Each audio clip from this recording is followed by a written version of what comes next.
What if the reason you feel misunderstood isn't because people are difficult, but because you're speaking a completely different personality language without realizing it? In Surrounded by Idiots, you'll discover a powerful yet simple system that divides human behavior into 4 types, and once you see it, you can't unsee it. This audiobook summary will show you how to quickly identify these personality types, understand why people act the way they do, and adapt your communication to get better results in conversations, relationships, and even conflicts. If you've ever struggled with people, felt frustrated, or wish you could read minds, this video is built for you. So stay till the end, because what you learn here can completely change how you see and deal with everyone around you. In Surrounded by Idiots, the feeling that we are surrounded by idiots doesn't come from people actually being unintelligent. It comes from a deep mismatch in how we think, communicate, and interpret the world. Imagine this. You give clear, direct instructions at work, expecting quick action, but your colleague keeps asking questions and slowing things down. You walk away thinking, why are they making this so complicated? Meanwhile, that person is thinking, why is he so impatient and careless? Both of you feel the other is a problem, when in reality, you are simply operating from completely different personality styles. This is the core idea. What feels obvious and logical to you might feel confusing, rude, or even wrong to someone else. The book explains that we instinctively judge others based on our own perspective. If you are fast-paced and decisive, you may see slower, cautious people as weak or indecisive. If you are detail-oriented, you might see big-picture thinkers as careless or irresponsible. If you value harmony and calmness, you may view assertive people as aggressive or insensitive. These judgments happen automatically, without us even realizing it, and they create frustration in everyday life. Think about arguments with friends, misunderstandings in relationships, or conflicts at work. How often do they start because both sides assume their way is the right way? A simple real-life example is group projects. One person wants to finish quickly and move on. Another wants to brainstorm ideas and enjoy the process. A third wants everyone to feel comfortable and included. And a fourth is focused on perfection and accuracy. Instead of recognizing these as different strengths, people start labeling each other as lazy, annoying, controlling, or overthinking. The result is tension, even though everyone is trying to contribute in their own way. The same thing happens in families. Parents think children are careless. Children think parents are controlling, and both sides feel misunderstood.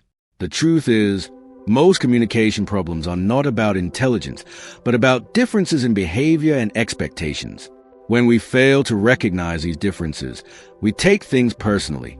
We think someone is intentionally being difficult when they are simply being themselves. This misunderstanding creates a cycle. We get frustrated, we react negatively, the other person reacts back, and the situation escalates. Over time, this reinforces a belief that people are idiots, when in fact, we just haven't learned how to understand them. What makes this insight powerful is that it shifts responsibility. Instead of waiting for others to change, you start observing and adapting. For example, if someone asks a lot of questions, instead of getting irritated, you can realize they value clarity and detail. If someone talks a lot and jumps between ideas, you can see that they are expressive and enthusiastic rather than unfocused. If someone avoids conflict, it might be because they value peace, not because they lack confidence. This shift in perspective instantly reduces frustration and improves your interactions. Now ask yourself, how often do I assume others are wrong just because they think differently? Do I expect people to communicate the same way I do? When was the last time I misunderstood someone's intention because of my own bias? And more importantly, what would change if I started adjusting my approach instead of expecting others to adjust to me?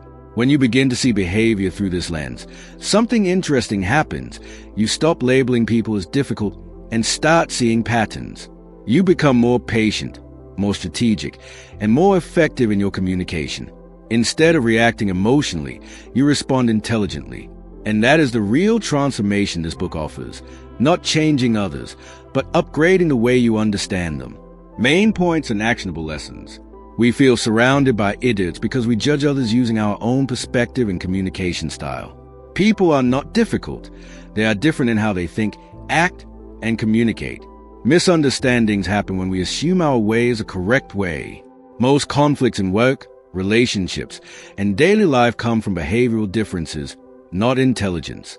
Instead of reacting with frustration, observe patterns in how people behave. Adapt your communication style based on the person you are dealing with. Stop taking behavior personally. Interpret it as a difference, not an attack. Apply this in your life. Next time someone annoys you, pause and ask, what might be their perspective? Try adjusting your tone, speed, or level of detail depending on the person. Practice listening without immediately judging or reacting. Reflect again. Am I labeling people too quickly? Do I expect everyone to think like me? How can I adapt better in my next conversation? If you internalize this idea, you won't just reduce frustration. You'll gain a powerful advantage in dealing with people in every area of your life. In Surrounded by Idiots, the problem of miscommunication is not that people don't hear each other. It's that they interpret the same message in completely different ways. Communication is not just about what you say. It's about how the other person receives it through their own personality, expectations, and emotional filters. Imagine a manager telling an employee, "We need to finish this quickly." To a fast-paced, action-oriented person, this sounds motivating and clear. But to a detail-focused person, it might sound careless, even stressful, because they worry that speed will compromise quality. The same sentence, spoken with the same intention, creates two completely different reactions.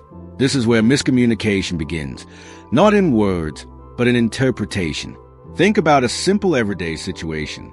You send a short message, "Call me." In your mind, it's efficient and direct, but the person receiving it might think, "Did I do something wrong?" Or "Why is this so urgent?" Without tone, context, or understanding of your communication style, they fill the gaps with their own assumptions. This happens constantly in conversations, emails, meetings, and relationships. We assume others will understand our intentions the way we do, but they rarely do. The book highlights that we often communicate in a way that feels natural to us, not in a way that is effective for the listener. For example, if you are expressive and enthusiastic, you might explain ideas with stories and energy, but someone who prefers structure may feel overwhelmed and confused. On the other hand, if you are logical and precise, you might present only facts and data, but a more emotional or people-focused person may feel disconnected or even ignored. In both cases, the speaker believes they are being clear, while the listener feels misunderstood. This creates a silent gap where both sides think the other is the problem. Consider a workplace scenario. A team leader gives quick instructions without much explanation, expecting the team to act immediately. One team member executes fast but makes mistakes, another hesitates because they need clarity, and another feels uncomfortable because they weren't included in the discussion. The leader gets frustrated, thinking the team is inefficient. The team, meanwhile, feels the leader is unclear or inconsiderate. The result is tension, reduced performance, and blame, all caused by miscommunication, not incompetence. The deeper issue is that we rarely check whether our message was understood as intended. We assume communication is complete once we've spoken, but real communication only happens when the other person correctly interprets the message.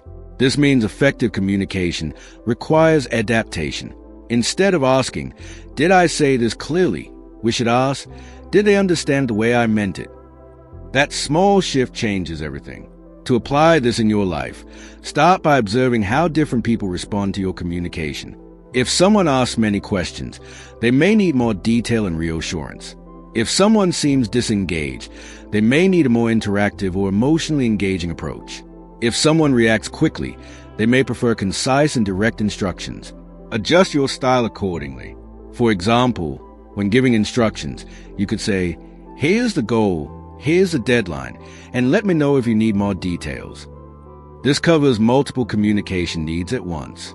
Another powerful habit is to confirm understanding. Instead of assuming, you can ask, "Does that make sense?" or "How do you see it?" This invites feedback and reduces the chance of misunderstanding. Active listening is equally important. Pay attention not just to words, but to tone, body language, and reactions. Often, what people don't say reveals more than what they do. Now reflect on your own experiences. How often have you misunderstood someone's tone or intention? How often have others misunderstood you, even when you thought you were being clear?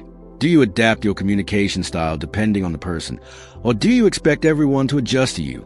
And what would change if you focus more on how your message is received rather than how it is delivered? When you truly understand the problem of miscommunication, you stop blaming people and start improving your approach. You realize that clarity is not about speaking more, it's about connecting better. And once you begin to adapt, you'll notice fewer conflicts, stronger relationships, and far more effective conversations. Main points and actionable lessons. Miscommunication happens because people interpret the same message differently based on their personality and perspective. Communication is not complete when you speak. It is complete when the other person understands correctly. We often communicate in a way that feels natural to us, not in a way that suits a listener. Assumptions and lack of clarity create confusion, tension, and conflict. Effective communication requires adapting your style to different people. Always confirm understanding instead of assuming it. Pay attention to reactions, tone, and feedback to improve communication. Apply this in your life. Adjust your communication style based on the person you're talking to. Use simple confirmation questions to ensure clarity. Practice active listening and observe how people respond. Reflect again. Do I assume people understand me without checking? Am I communicating for myself or for the listener? How can I adapt my next conversation to be more effective? If you apply these lessons consistently, you won't just communicate better, you eliminate a major source of frustration in your life and build stronger, more meaningful connections. In Surrounded by Idiots, one of the most powerful shifts you can make is moving from judging people to understanding their behavior. Most of us react instantly when someone does something we don't like. We label them as rude, lazy, arrogant, or careless. But these labels say more about our expectations than about the other person's intention. The book argues that behavior is not random.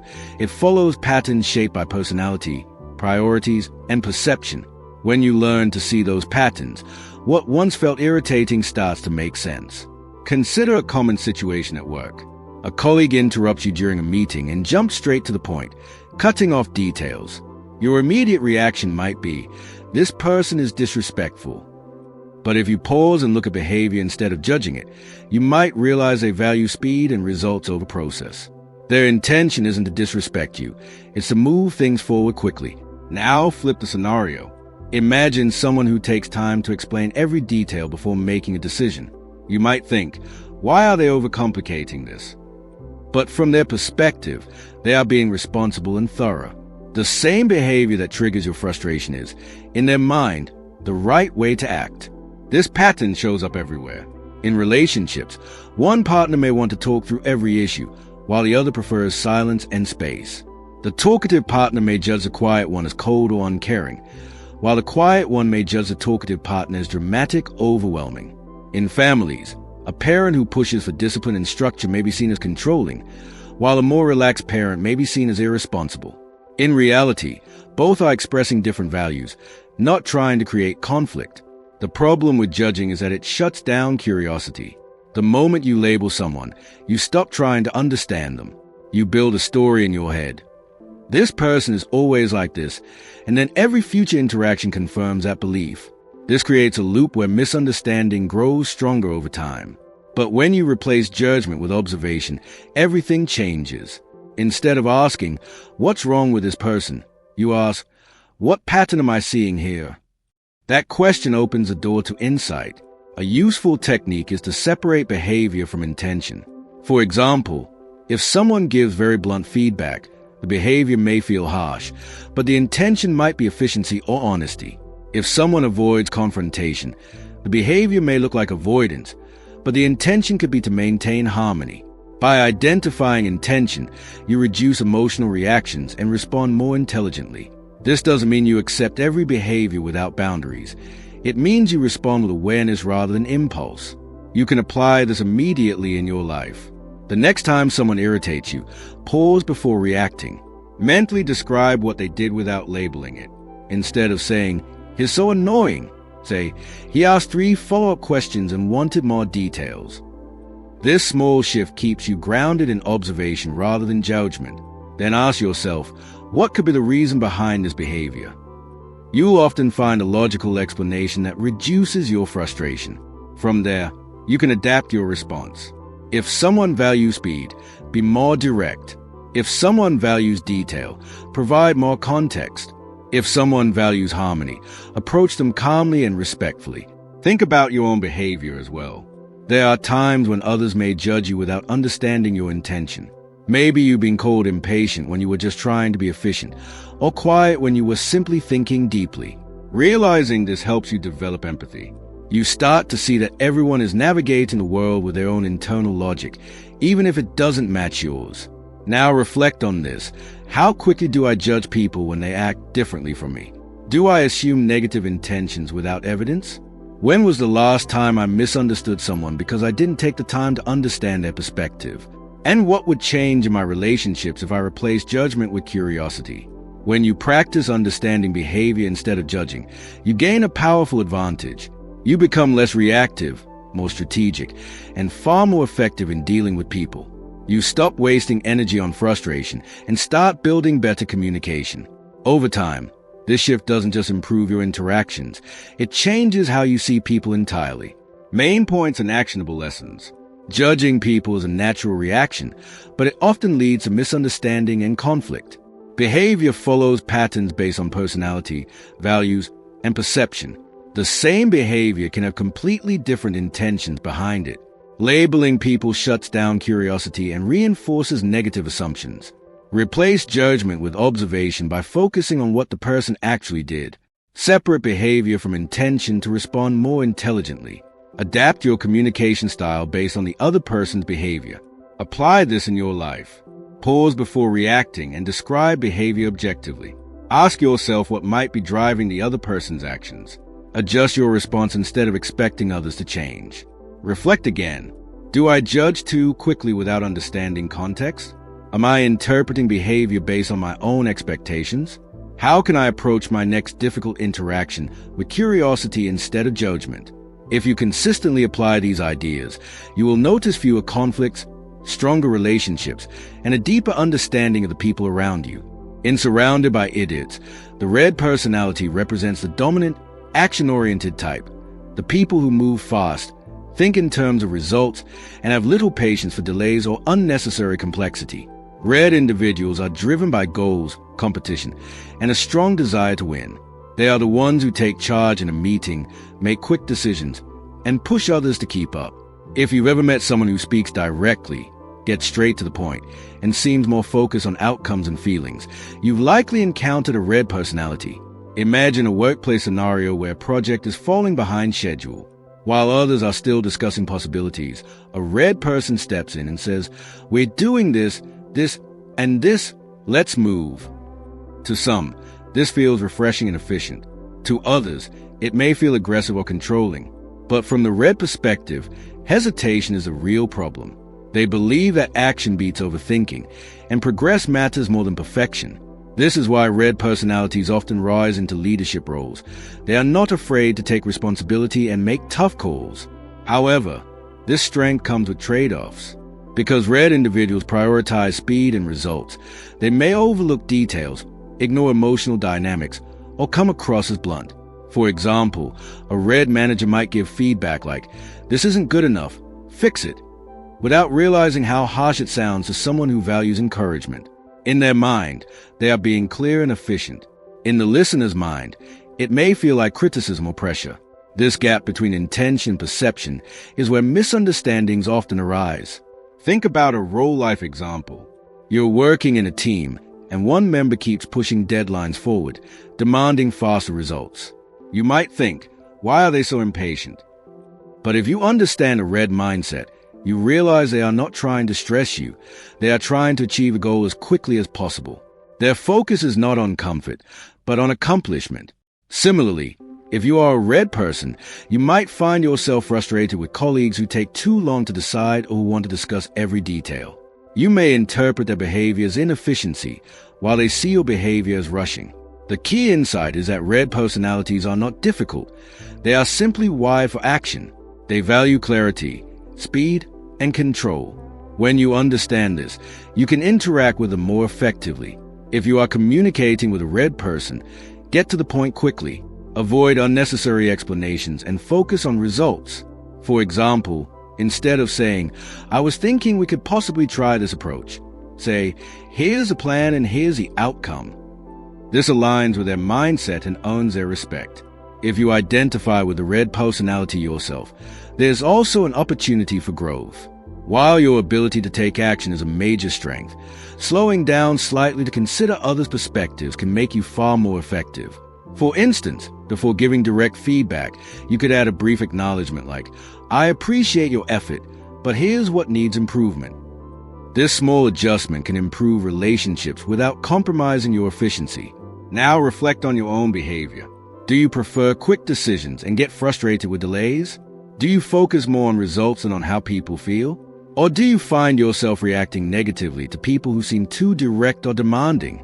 How might your interactions improve if you understood the intention behind that behavior? When you truly understand the red personality, you stop seeing them as aggressive or impatient and start recognizing their value. They are the drivers of progress, the ones who push things forward when others hesitate. And when you learn to communicate with them, or balance those traits within yourself, you unlock a powerful ability to get things done while maintaining better relationships. Main points and actionable lessons. Red personalities are dominant, action-oriented, and focus on results. They value speed, efficiency, and clear decision-making. Their direct communication style can be perceived as harsh or aggressive. They often take leadership roles because they are decisive and goal-driven. Misunderstandings happen when others interpret their behavior as personal rather than purposeful. To communicate with red individuals, be direct, concise, and focus on outcomes. If you are a red personality, balancing directness with empathy improves relationships. Apply this in your life. When dealing with a red person, get straight to the point and emphasize results. Avoid over-explaining. Focus on what matters most.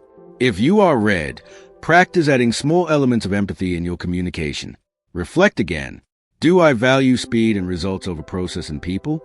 How do I react to direct or dominant individuals? What small changes can I make to communicate more effectively with different personalities?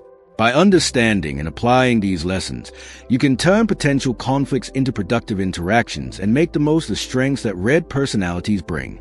In Surrounded by Idiots, the yellow personality represents the influential, energetic, and highly social type.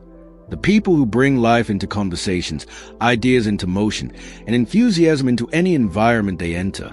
Yellow individuals are driven by connection, creativity, and recognition. They thrive on interaction, enjoy being the center of attention, and often think out loud, jumping from one idea to another with excitement.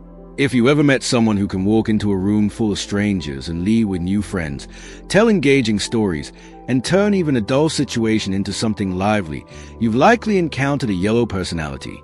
Picture a team meeting where everyone is focused on deadlines and tasks. Suddenly, a yellow person starts sharing a new idea, adding humor, and energizing the room. Some people feel inspired and motivated, while others might think, "Can we just stay on topic?" This contrast perfectly captures how yellow personalities are perceived. From their perspective, they are contributing creativity and energy. From others' perspectives, they may seem distracted or unfocused. But the truth is, their strength lies in their ability to inspire, connect, and bring a human touch to any situation. Consider a real-life scenario. You are working on a project with someone who constantly talks, shares ideas, and seems to drift off topic. At first, it might feel frustrating, especially if you prefer structure and efficiency. But then you notice something. This same person is excellent at pitching ideas, building relationships, and keeping morale high.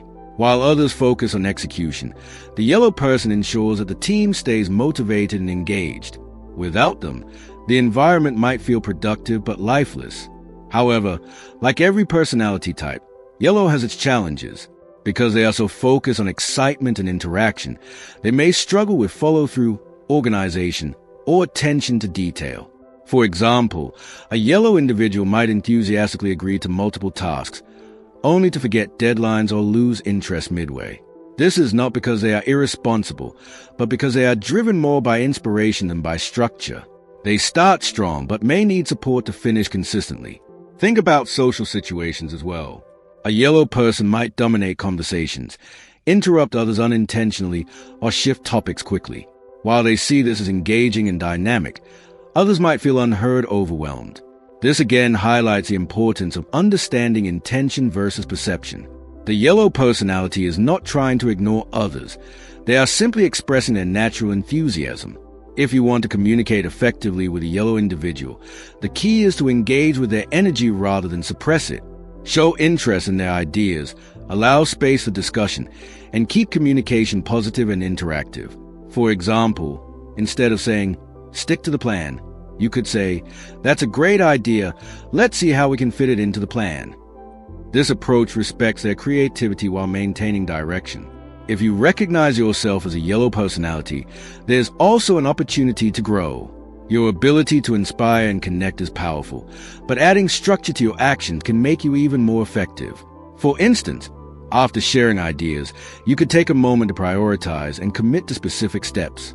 You might ask yourself, what is the one thing I will complete today? This helps you balance creativity with execution. Now reflect on your own experiences. Do you enjoy social interaction and expressing ideas freely? Do you sometimes lose focus when things become routine or detailed? Or do you find yourself getting frustrated with people who talk too much or seem disorganized? How might your interactions improve if you understood the value behind that behavior? When you truly understand the yellow personality, you stop seeing them as scattered or overly talkative and start recognizing their ability to energize, inspire, and connect people. They are the ones who bring color into communication, who turn ideas into excitement, and who remind us that relationships matter just as much as results. And when you learn to work with this energy, either in others or within yourself, you create a more engaging, dynamic, and successful environment. Main points and actionable lessons. Yellow personalities are social, energetic, and driven by interaction and creativity. They excel at inspiring others, building relationships, and generating ideas. Their communication style is expressive and enthusiastic, which can sometimes seem unfocused. They may struggle with organization, follow-through, and attention to detail. Misunderstandings occur when others interpret their behavior as careless rather than creative. To communicate with yellow individuals, be positive, interactive, and open to ideas. If you are a yellow personality, adding structure and prioritization can improve your effectiveness. Apply this in your life. When working with a yellow person, acknowledge their ideas and channel their energy productively. If you are yellow, focus on completing one task at a time to build consistency. Balance creativity with clear goals and timelines. Reflect again. Do I value interaction and excitement more than structure and consistency? How do I respond to people who are highly expressive or talkative? What small changes can I make to balance creativity with discipline in my daily life? By applying these insights, you can turn what might seem like chaos into creativity and build stronger, more effective connections with the people around you. In Surrounded by Idiots, the green personality represents the stable, calm, and supportive type, the people who value harmony, consistency, and strong relationships above everything else. Green individuals are the quiet backbone of any group. They may not seek attention or dominate conversations, but they create an environment where others feel safe, heard, and comfortable. If you've ever met someone who listens patiently, avoids unnecessary conflict, and prefers steady progress over sudden change, you likely encountered a green personality. Imagine a workplace where tensions are rising during a project deadline. While some people argue or push aggressively, the green person is the one trying to calm everyone down, making sure each voice is heard, and encouraging cooperation. They might say, "Let's take a moment and figure this out together." To some, this approach feels reassuring and supportive. To others, especially those who prefer speed and decisiveness, it may feel slow or indecisive. But from the green perspective, maintaining harmony is not a weakness, it is a priority. They believe that long-term success comes from stable relationships, not rushed decisions. Consider a real-life scenario. You are working with a colleague who always agrees, rarely challenges ideas, and takes time before making decisions. At first, you might think, why don't they speak up more? Or why are they taking so long? But over time, you notice that the same person is incredibly reliable, consistent, and easy to work with. They don't create drama. They support the team quietly, and they ensure that work gets done steadily. While others may shine in moments, the green personality provides stability over time. However, this strength also comes with challenges. Because green individuals dislike conflict, they may avoid difficult conversations, even when those conversations are necessary. For example, a green employee might accept extra work without, even when they are overwhelmed, simply to keep the peace. This can lead to stress, burnout, or situations where their own needs are ignored. Similarly, in relationships, a green person might suppress their opinions to avoid arguments, which can create hidden frustration over time. Think about a family situation. One member always tries to keep everyone happy, going along with decisions even if they don't fully agree. While this maintains short-term peace, it may prevent honest discussions that could improve the situation. This shows that avoiding conflict is not always the same as solving it. The green personality's desire for harmony can sometimes come at the cost of their own voice. If you want to communicate effectively with a green individual, patience and empathy are key. Give them time to process information, avoid putting them under sudden pressure, and create a safe space for them to express their thoughts. For example, instead of asking, "Why haven't you decided yet?" you could say, "Take your time. I'd like to hear your thoughts when you're ready." This approach encourages them to open up without feeling rushed or judged. If you identify with a green personality yourself, there is an opportunity to grow by becoming more assertive.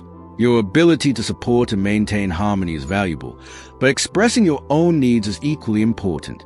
For instance, if you feel overwhelmed, you could practice saying, "I'd like to help, but I need more time to manage this properly."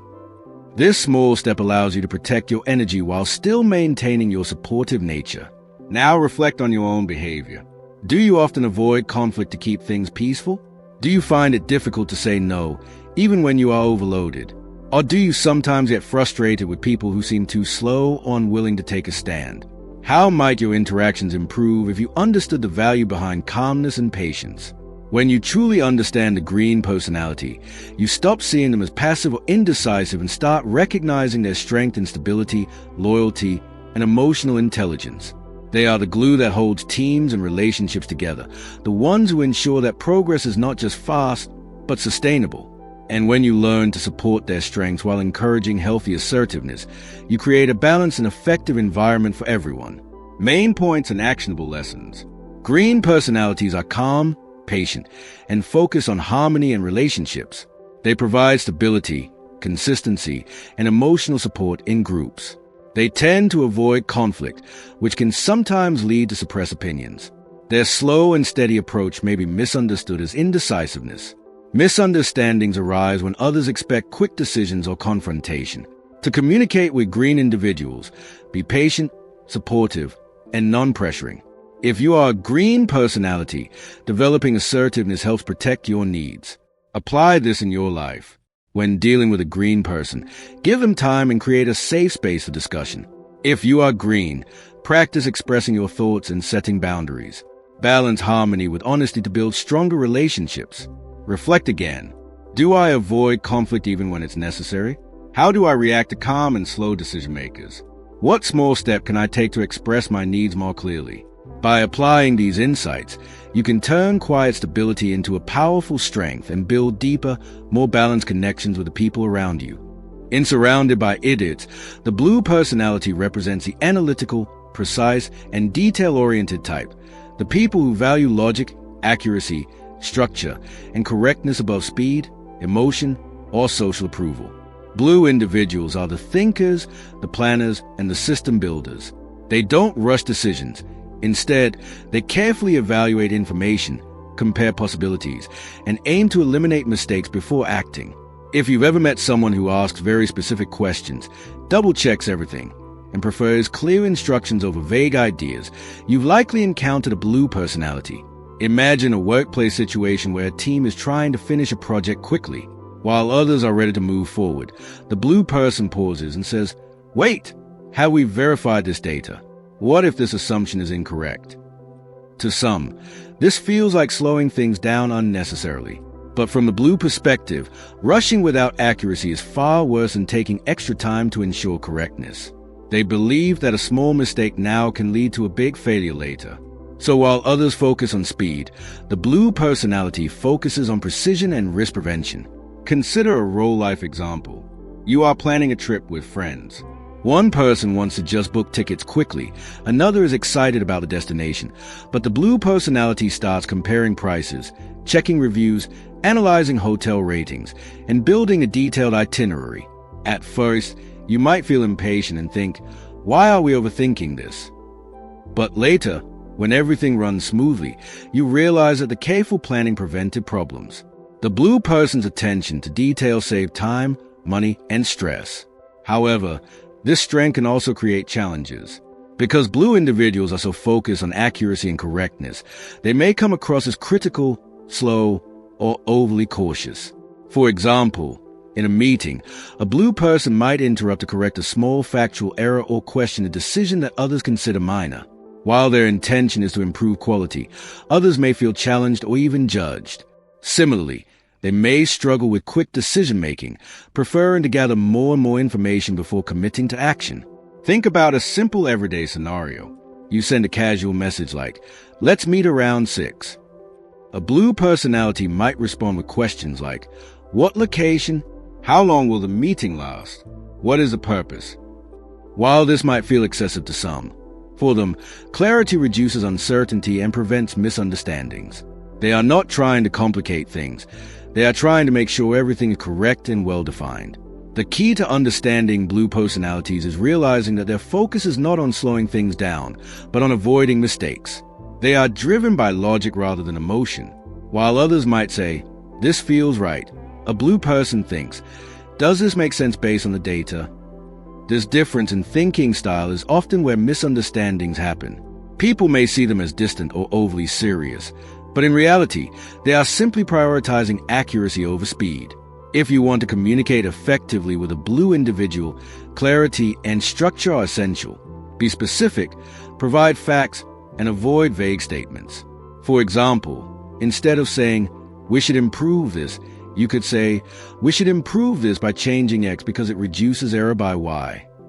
This level of detail builds trust and helps them engage more effectively. They also appreciate time to think before responding, so rushing them usually creates resistance.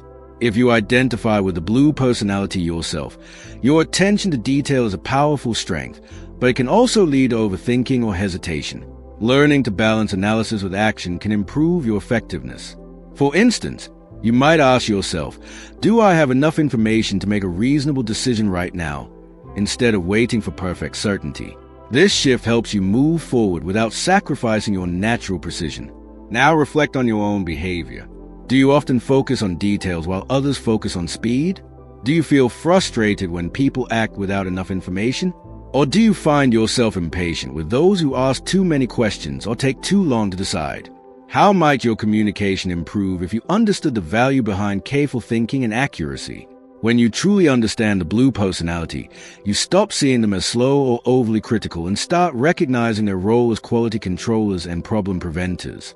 They are the ones who ensure that decisions are well thought out, risks are minimized, and systems are reliable. And when you learn to work with their analytical mindset, or balance it within yourself, you create better decisions, fewer mistakes, and more stable outcomes. Main points and actionable lessons. Blue personalities are analytical, detail-oriented, and driven by logic and accuracy. They focus on correctness, structure, and minimizing mistakes rather than speed. Their communication style is precise, factual, and sometimes overly detailed. They may be perceived as slow, critical, or overly cautious by others. Misunderstandings happen when others prioritize speed or emotion over logic. To communicate with blue individuals, be clear, structured, and fact-based.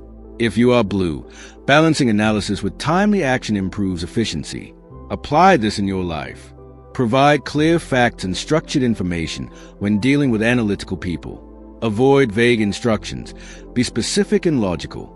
If you are blue, set limits on overthinking and practice timely decision-making. Reflect again. Do I prioritize accuracy over speed in most situations? How do I react to people who focus heavily on details? Am I overanalyzing decisions instead of taking action when needed? By applying these insights, you can turn careful thinking into a powerful advantage and build stronger, more effective communication with the people around you.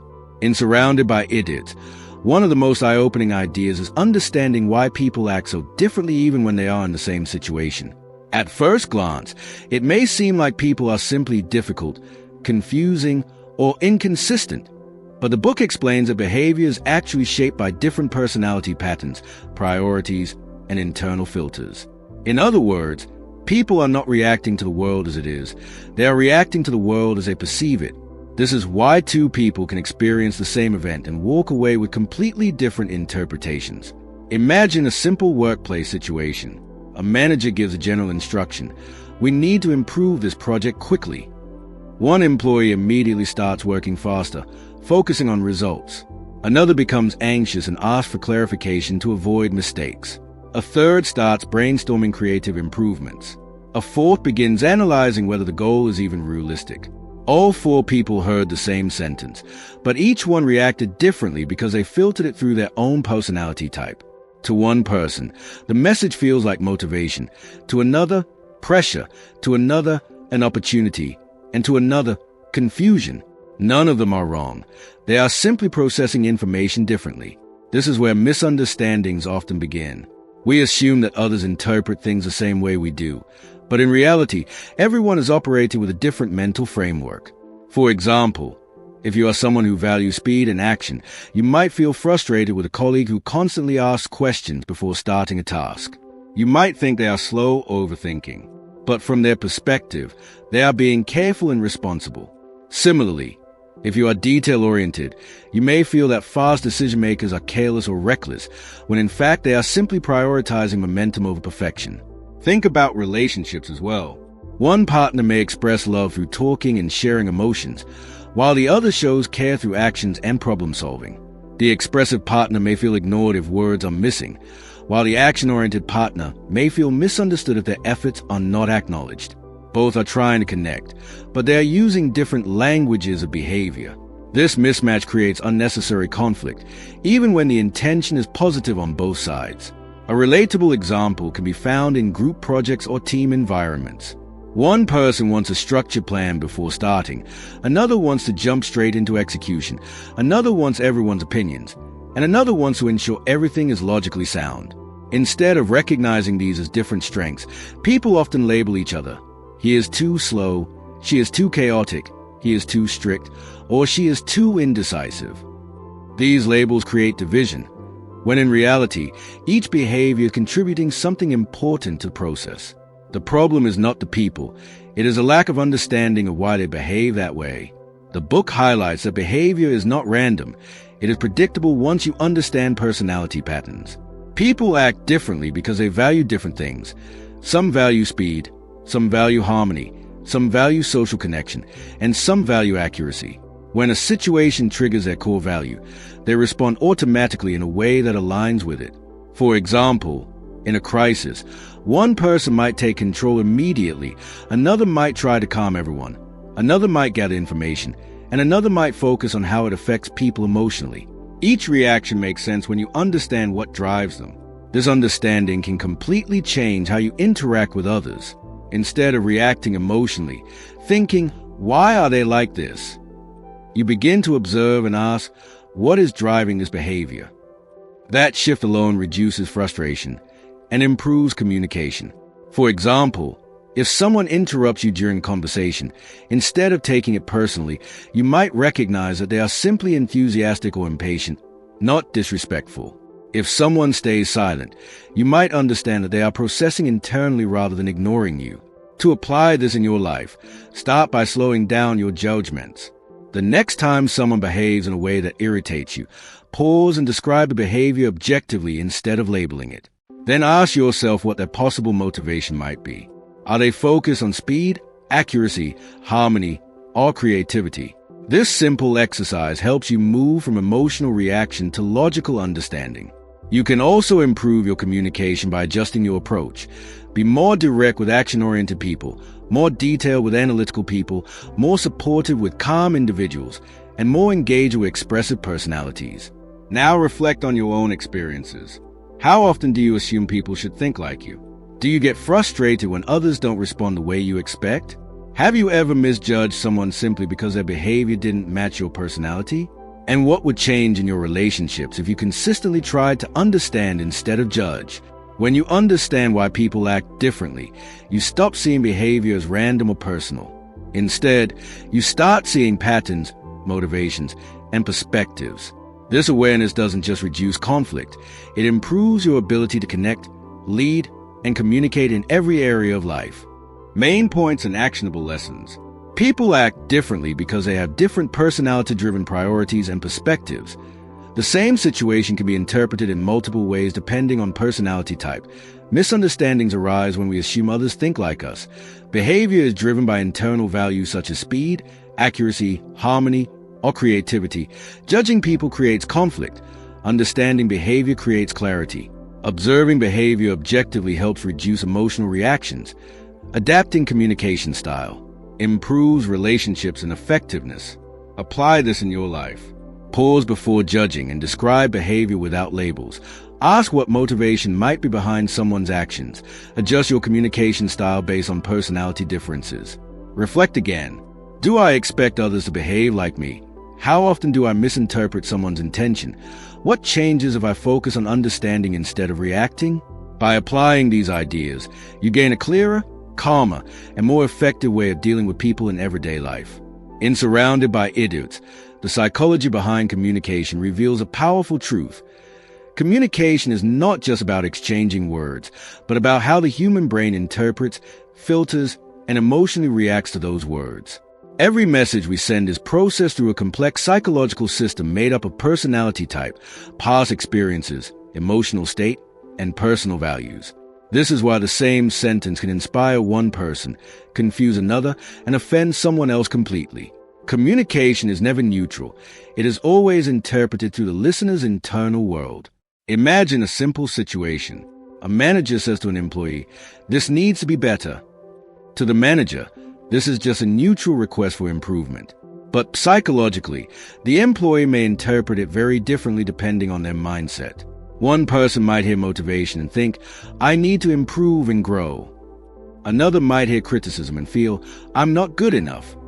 A third might feel pressure and become anxious. The message is identical, but the psychological interpretation changes everything. This is the hidden layer of communication most people ignore. Now think about everyday conversations. When someone responds late to your message, your interpretation is not based on facts but psychology. One person might think, "They are busy." Another might think, "They are ignoring me." Another might feel anxious or even offended. The reality is often simple, but the brain fills in gaps based on assumptions. This is called psychological filtering. Our mind constantly tries to create meaning, even when information is incomplete. And that meaning is shaped by our personality and emotional state more than by reality. Consider a real-life example in friendships. You send a message saying, "We need to talk." For you, it may simply mean discussing plans or clearing confusion. But for the receiver, psychology takes over immediately. Their brain might start racing. Did I do something wrong? Is there a problem? Am I in trouble? This emotional reaction happens before any actual conversation takes place. The fear, stress, or curiosity is not caused by the message itself, but by how the brain interprets it. The book explains that communication failures often happen because people assume their intention equals the other person's understanding. But intention is internal, while interpretation is psychological and external. For example, you might speak directly and logically, thinking you are being clear, but someone who is emotionally sensitive might perceive your tone as harsh.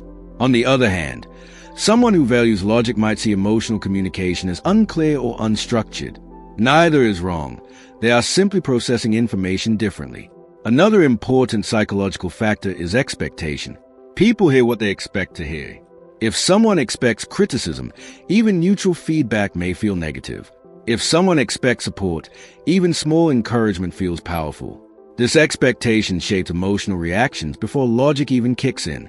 That is why two people can attend the same meeting, hear the same discussion, and leave with completely different impressions of what was said. Think about workplace feedback. A leader says, "We need to improve performance." One employee feels motivated, another feels attacked, and another becomes defensive. Psychologically, each reaction is influenced by self-esteem, past experiences, and personality type. Someone who has been criticized often may become defensive quickly. Someone confident may see it as growth. Someone anxious may feel pressure. The communication itself did not change. The psychology did.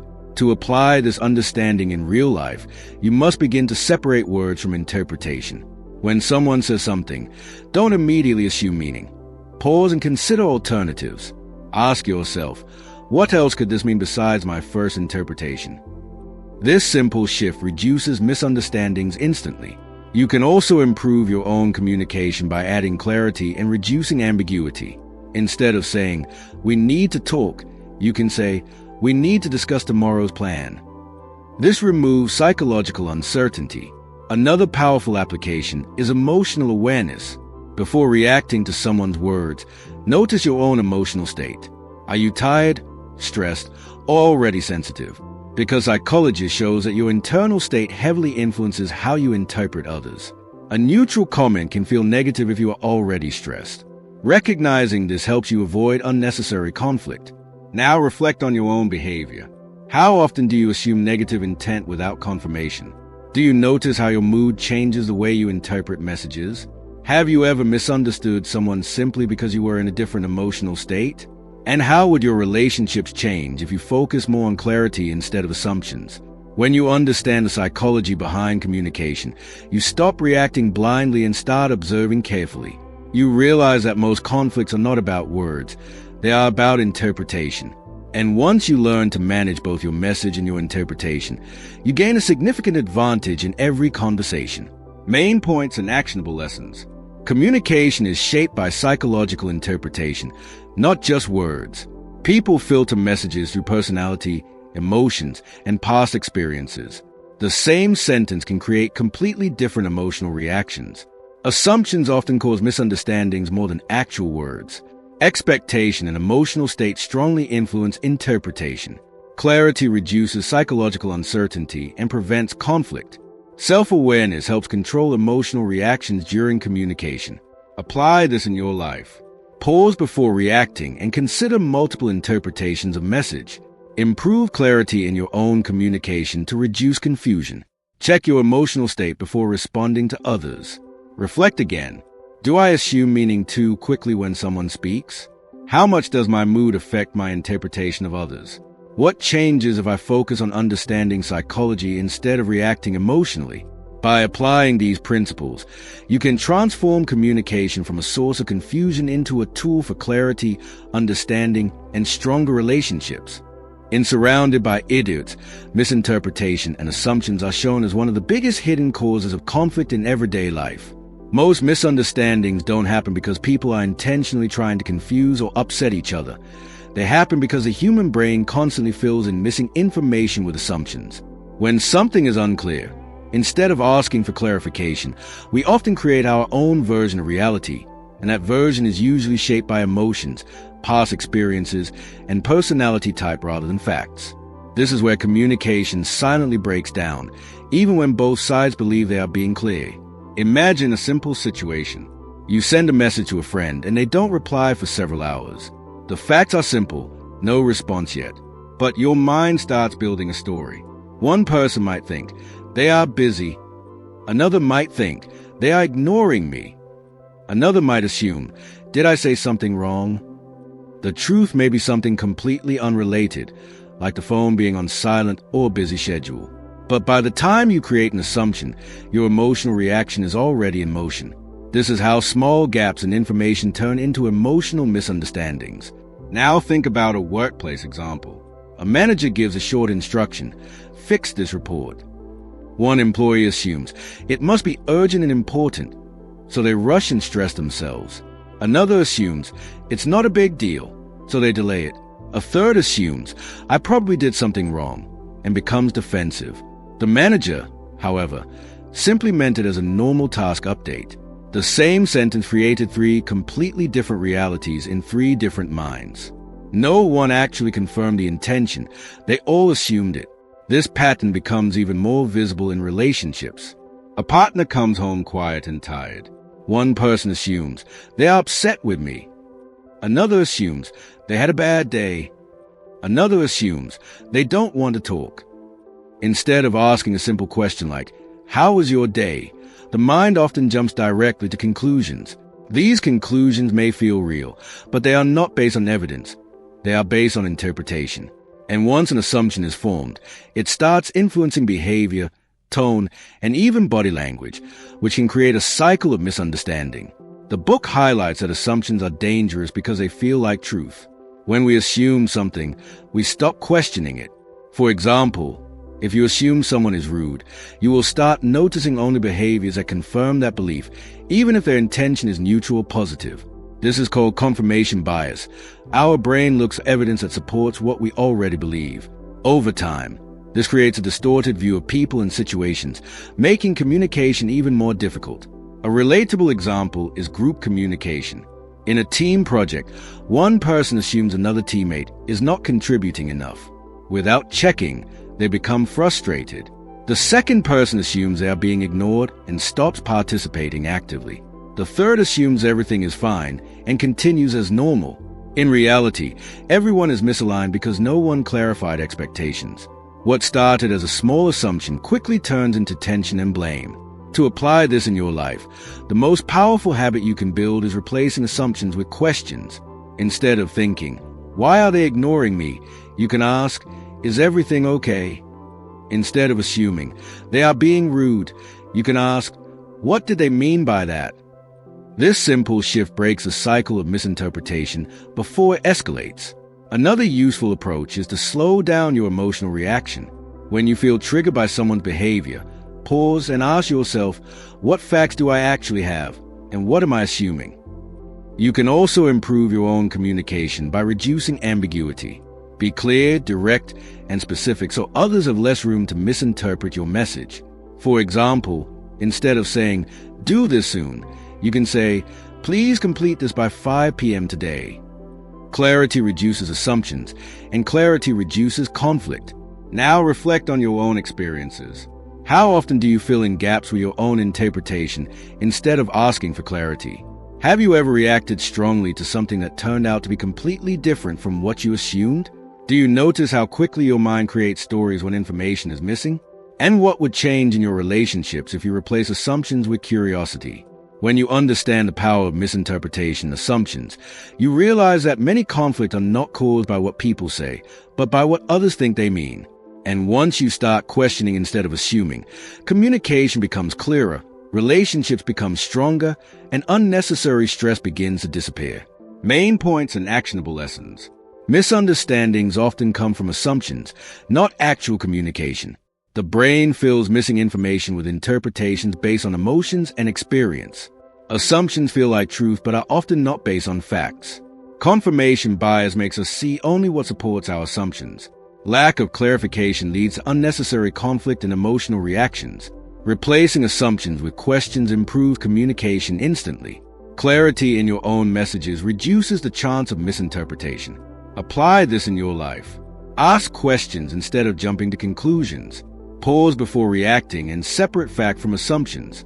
Communicate clearly and specifically to reduce confusion. Reflect again. How often do I assume meaning without checking facts? Do my assumptions usually turn out to be correct or wrong? What changes if I choose curiosity over judgment in conversations? By applying these lessons, you can reduce misunderstandings, avoid unnecessary conflict, and communicate with far greater clarity and confidence. In Surrounded by Idiots, conflict is not presented as something random or unavoidable chaos. It is shown as a predictable result of differences in personality, communication style, and interpretation. Most people assume conflict happens because someone is wrong, rude, or intentionally difficult. But the book reveals a more uncomfortable truth. Conflict usually happens when two or more people are operating from completely different behavioral worlds, each believing their own way is normal, logical, and correct. When these worlds collide without understanding, tension is almost inevitable.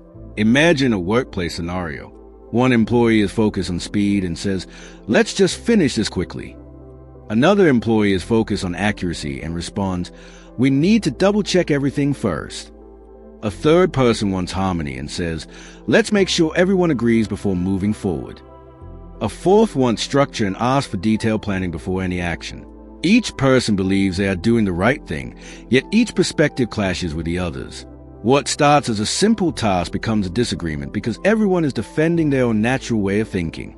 Now think about a real-life example in friendships. You plan to meet someone, but they arrive late. One person immediately thinks, they are disrespectful.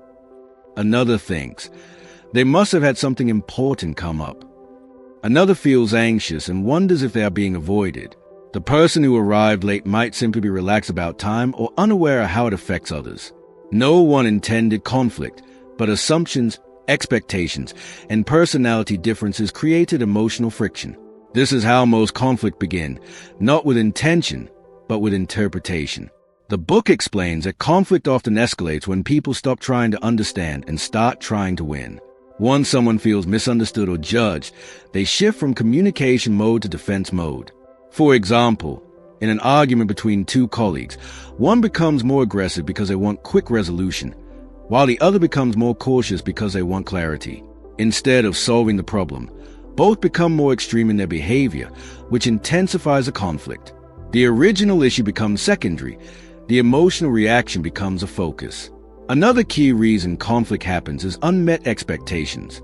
People expect others to behave according to their own personality style. A fast decision maker expects others to be quick. A detail-oriented person expects others to be careful. A social person expects others to be expressive. A calm person expects others to be patient. When these expectations are not met, frustration builds. But the problem is not the behavior itself. It is the assumption that everyone should behave the same way. Consider a family situation. A parent wants immediate obedience, while a teenager wants independence. The parent sees hesitation as disrespect. The teenager sees strictness as control. Both are reacting based on their own internal framework.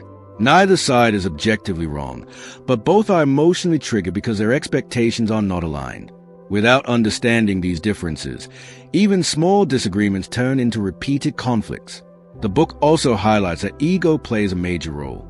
When people feel their way of thinking is challenged, they often interpret it as a personal attack rather than a difference in style.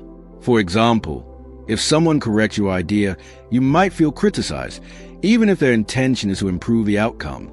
Or if someone ignores your suggestion, you might feel undervalued, even if they simply have a different priority. Ego turns neutral differences into emotional battles.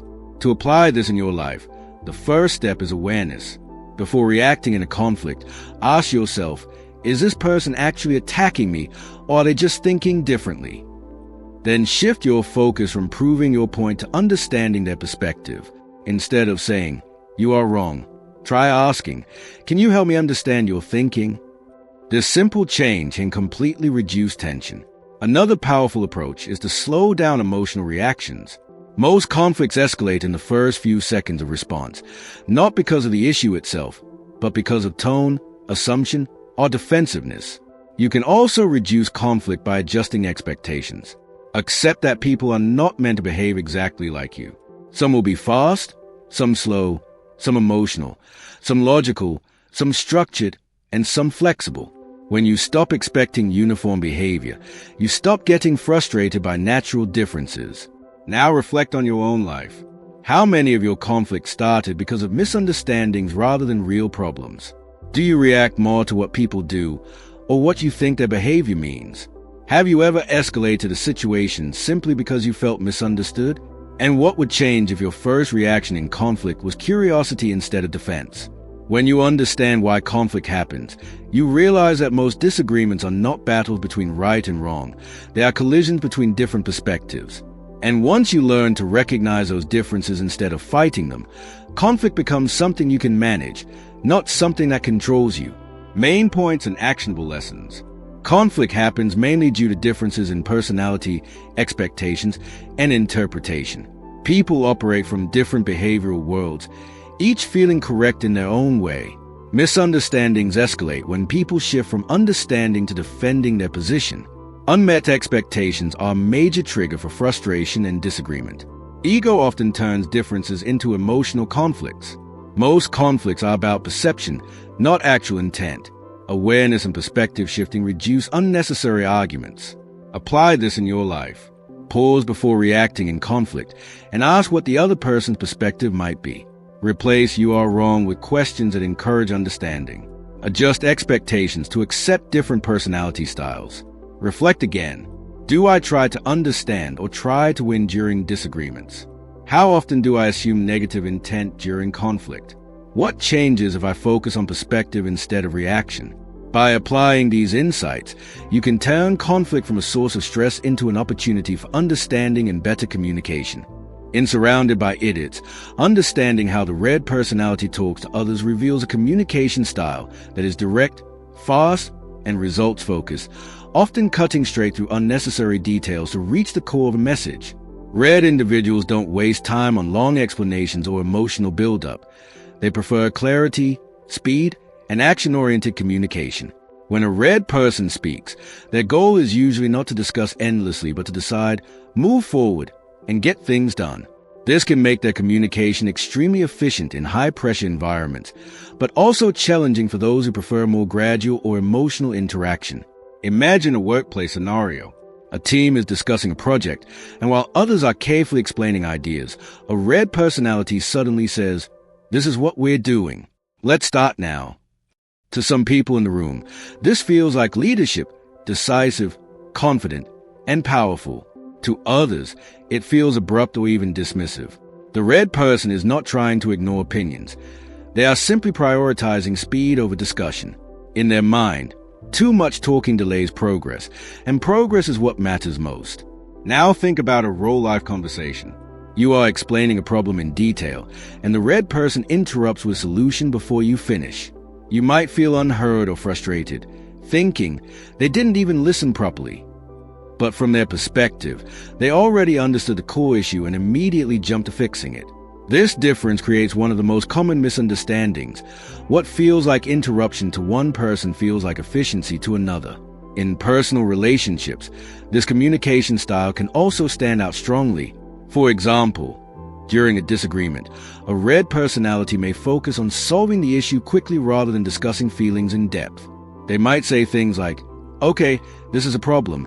Here's a solution. Let's move on." While their intention is to resolve conflict, the other person may feel emotionally overlooked because their need for expression and validation is not fully addressed. This is not lack of care. It is simply a different communication priority. The book explains that red individuals often communicate in a very goal-driven way. They don't enjoy unnecessary small talk when there is a task to complete. In meetings, they are often the ones pushing for decisions, asking direct questions, or challenging slow progress. For example, while a group is still debating possibilities, the red person may already be asking, "What's the decision? Who is responsible? When do we start?" Their focus is always forward-moving action. However, this style can sometimes create tension. People who are more reflective, detail-oriented, or emotionally expressive may feel rushed or pressured. They might think the red person is impatient or dominating, when in reality, the red personality is simply trying to maintain momentum. The misunderstanding arises not from intention, but from difference in communication rhythm. One side wants exploration, the other wants execution. To apply this understanding in your life, the key is adaptation. If you are communicating with a red personality, it is important to be concise, clear, and focus on outcomes rather than long explanations. Instead of saying, "I was thinking maybe we could try something like this depending on the situation," it is more effective to say, "Here's the problem and here's a proposed solution." This matches their preference for clarity and action. On the other hand, if you are a red personality, learning to slow down slightly and acknowledge others' input before moving to solutions can improve relationships significantly. Even a simple phrase like, "I understand your point. Here's what I suggest," can make a big difference in how your communication is received. Another practical application is in decision-making situations. If you are dealing with a red individual, don't overwhelm them with excessive detail. Focus on key facts, outcomes, and next steps. If you are the red personality, try to recognize when others need more processing time or emotional context before they are ready to move forward. This balance helps prevent unnecessary conflict while maintaining efficiency. Now reflect on your own communication habits. Do you prefer quick decisions or detailed discussions? How do you feel when someone interrupts you with a solution before you finish explaining? Do you often prioritize speed over emotional expression in conversations? And how might your relationships improve if you adjusted your communication style based on the personality of the person you are speaking with? When you understand how red talks to others, you realize that their communication style is not about dominance or impatience. It is about urgency and results. And once you learn to interpret their directness correctly, you can transform what might feel like pressure into productive, efficient collaboration. Main points and actionable lessons. Red personalities communicate in a direct, fast, and results-focused way. They prioritize action and decisions over long discussions or emotional detail.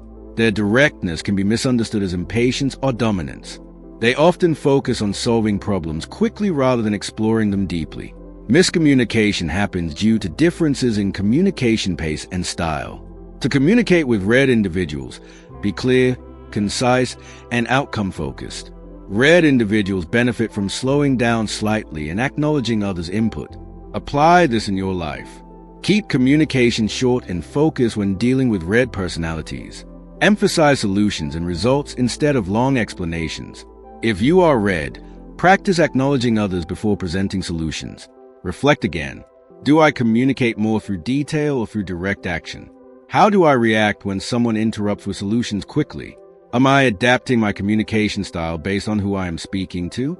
By applying these insights, you can improve communication efficiency, reduce misunderstandings, and build stronger interactions with action-oriented individuals. In Surrounded by Idiots, the way yellow personalities interact with others reveals a communication style that is expressive, energetic, emotional, and highly social.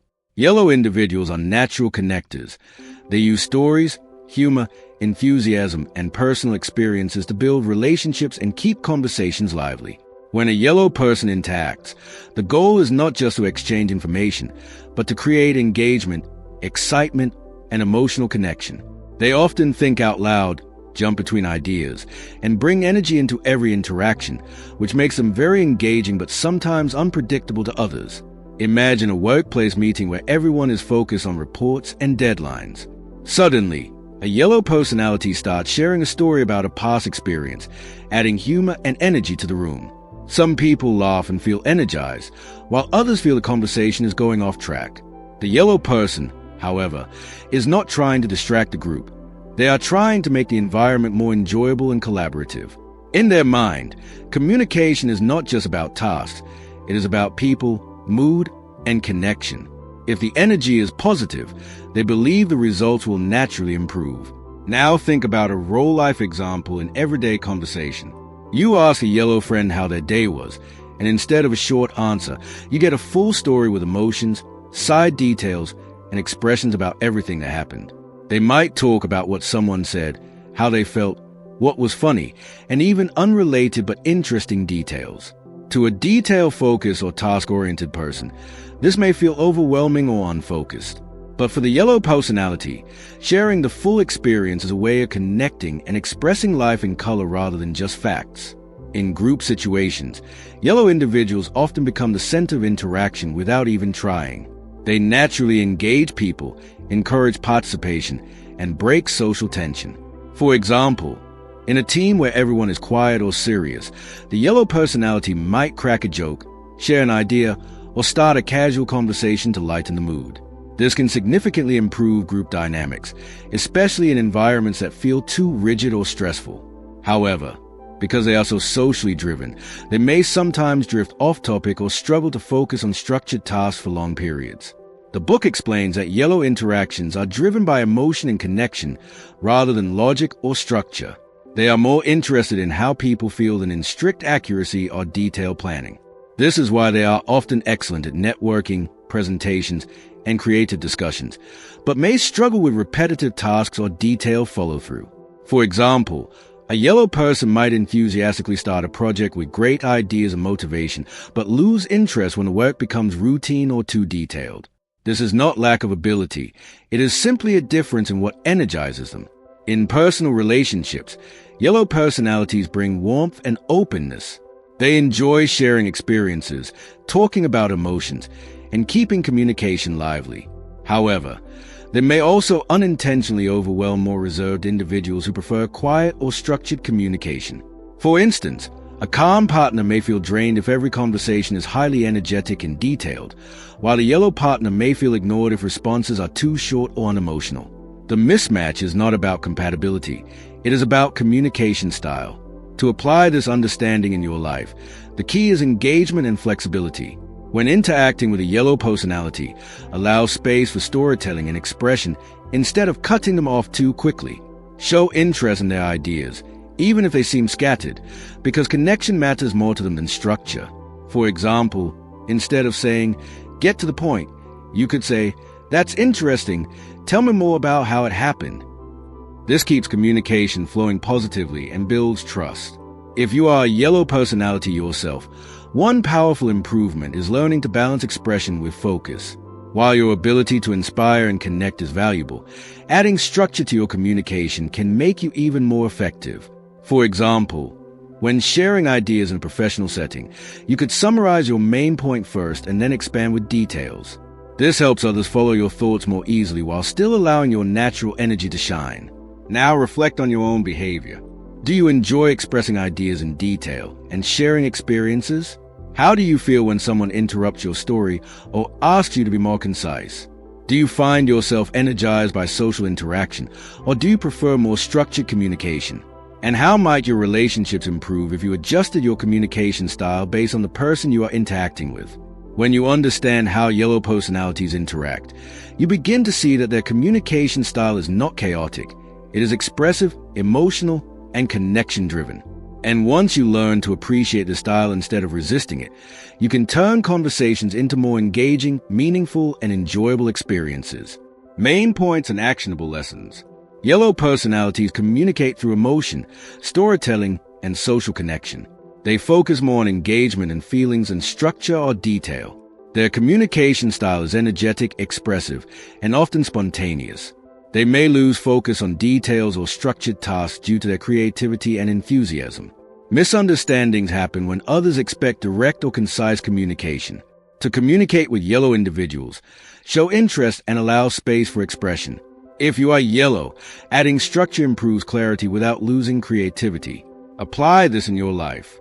Engage with yellow personalities by listening and encouraging their stories. Avoid cutting them off too quickly or focusing only on facts. If you are yellow, summarize key points before expanding into details. Reflect again. Do I value structure more than expression in conversations? How do I react when someone shares long or emotional stories? Am I balancing creativity with clarity in my communication? By applying these insights, you can turn expressive communication into a strength and build stronger, more meaningful human connections. In Surrounded by Idiots, the way green personalities communicate is defined by calmness, patience, and a strong focus on harmony and understanding rather than speed, emotion, or strict logic. Green individuals prefer steady, respectful, and non-confrontational communication. They do not rush conversations, interrupt others, or push aggressively for decisions. Instead, they listen carefully, think before responding, and aim to maintain a peaceful and stable interaction. Their communication style is gentle and considerate, often prioritizing how others feel over what is being said directly. Imagine a workplace discussion where opinions are being exchanged quickly and forcefully. While some people are speaking loudly and pushing for decisions, the green personality remains quiet, listening carefully to everyone. When they finally speak, it is usually in a calm tone such as, "I think we should consider how this affects everyone before moving forward." To some, this approach feels thoughtful and balanced. To others who prefer speed or directness, it may feel slow or overly cautious. However, the green person is not delaying progress. They are trying to ensure that no one feels overlooked or pressured. Now think about a real-life situation. In a group project, one person is dominating the conversation, another is pushing for quick decisions, and others are debating ideas intensely. The green personality listens quietly, absorbs all perspectives, and only speaks when necessary. When they do speak, it is often to reduce tension or to suggest a compromise that keeps everyone comfortable. For example, they might say, "Maybe we can find a middle ground so that everyone agrees." Their communication is not about winning an argument, but about preserving balance and cooperation. In personal relationships, green communication becomes even more visible. A green person often avoids raising their voice, avoids confrontation, and may even hold back their true opinion if they feel it could create conflict. For instance, if they disagree with a decision, they might not immediately say it directly. Instead, they might express concerns indirectly or wait for a safer moment to share their thoughts. This behavior comes from a strong desire to maintain peace, not from lack of opinion or confidence. However, this communication style can sometimes lead to misunderstandings. Because green individuals are so calm and reserved, others may mistakenly assume they are indifferent, passive, or not engaged. In reality, they are deeply processing everything and considering the emotional impact of their words.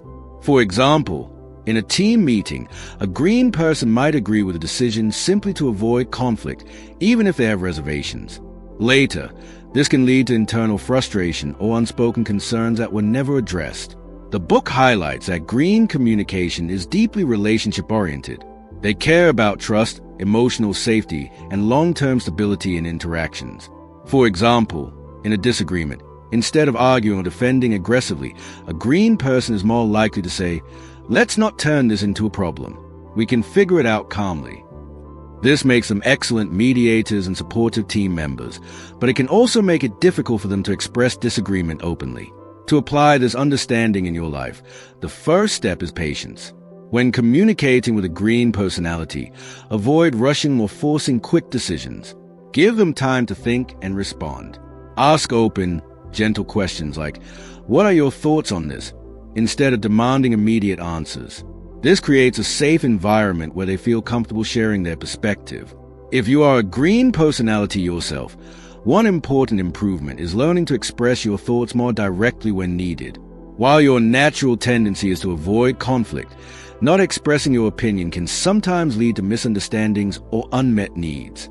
For example, instead of silently agreeing to avoid tension, you can say, "I see your point, but I also have some concerns I'd like to share."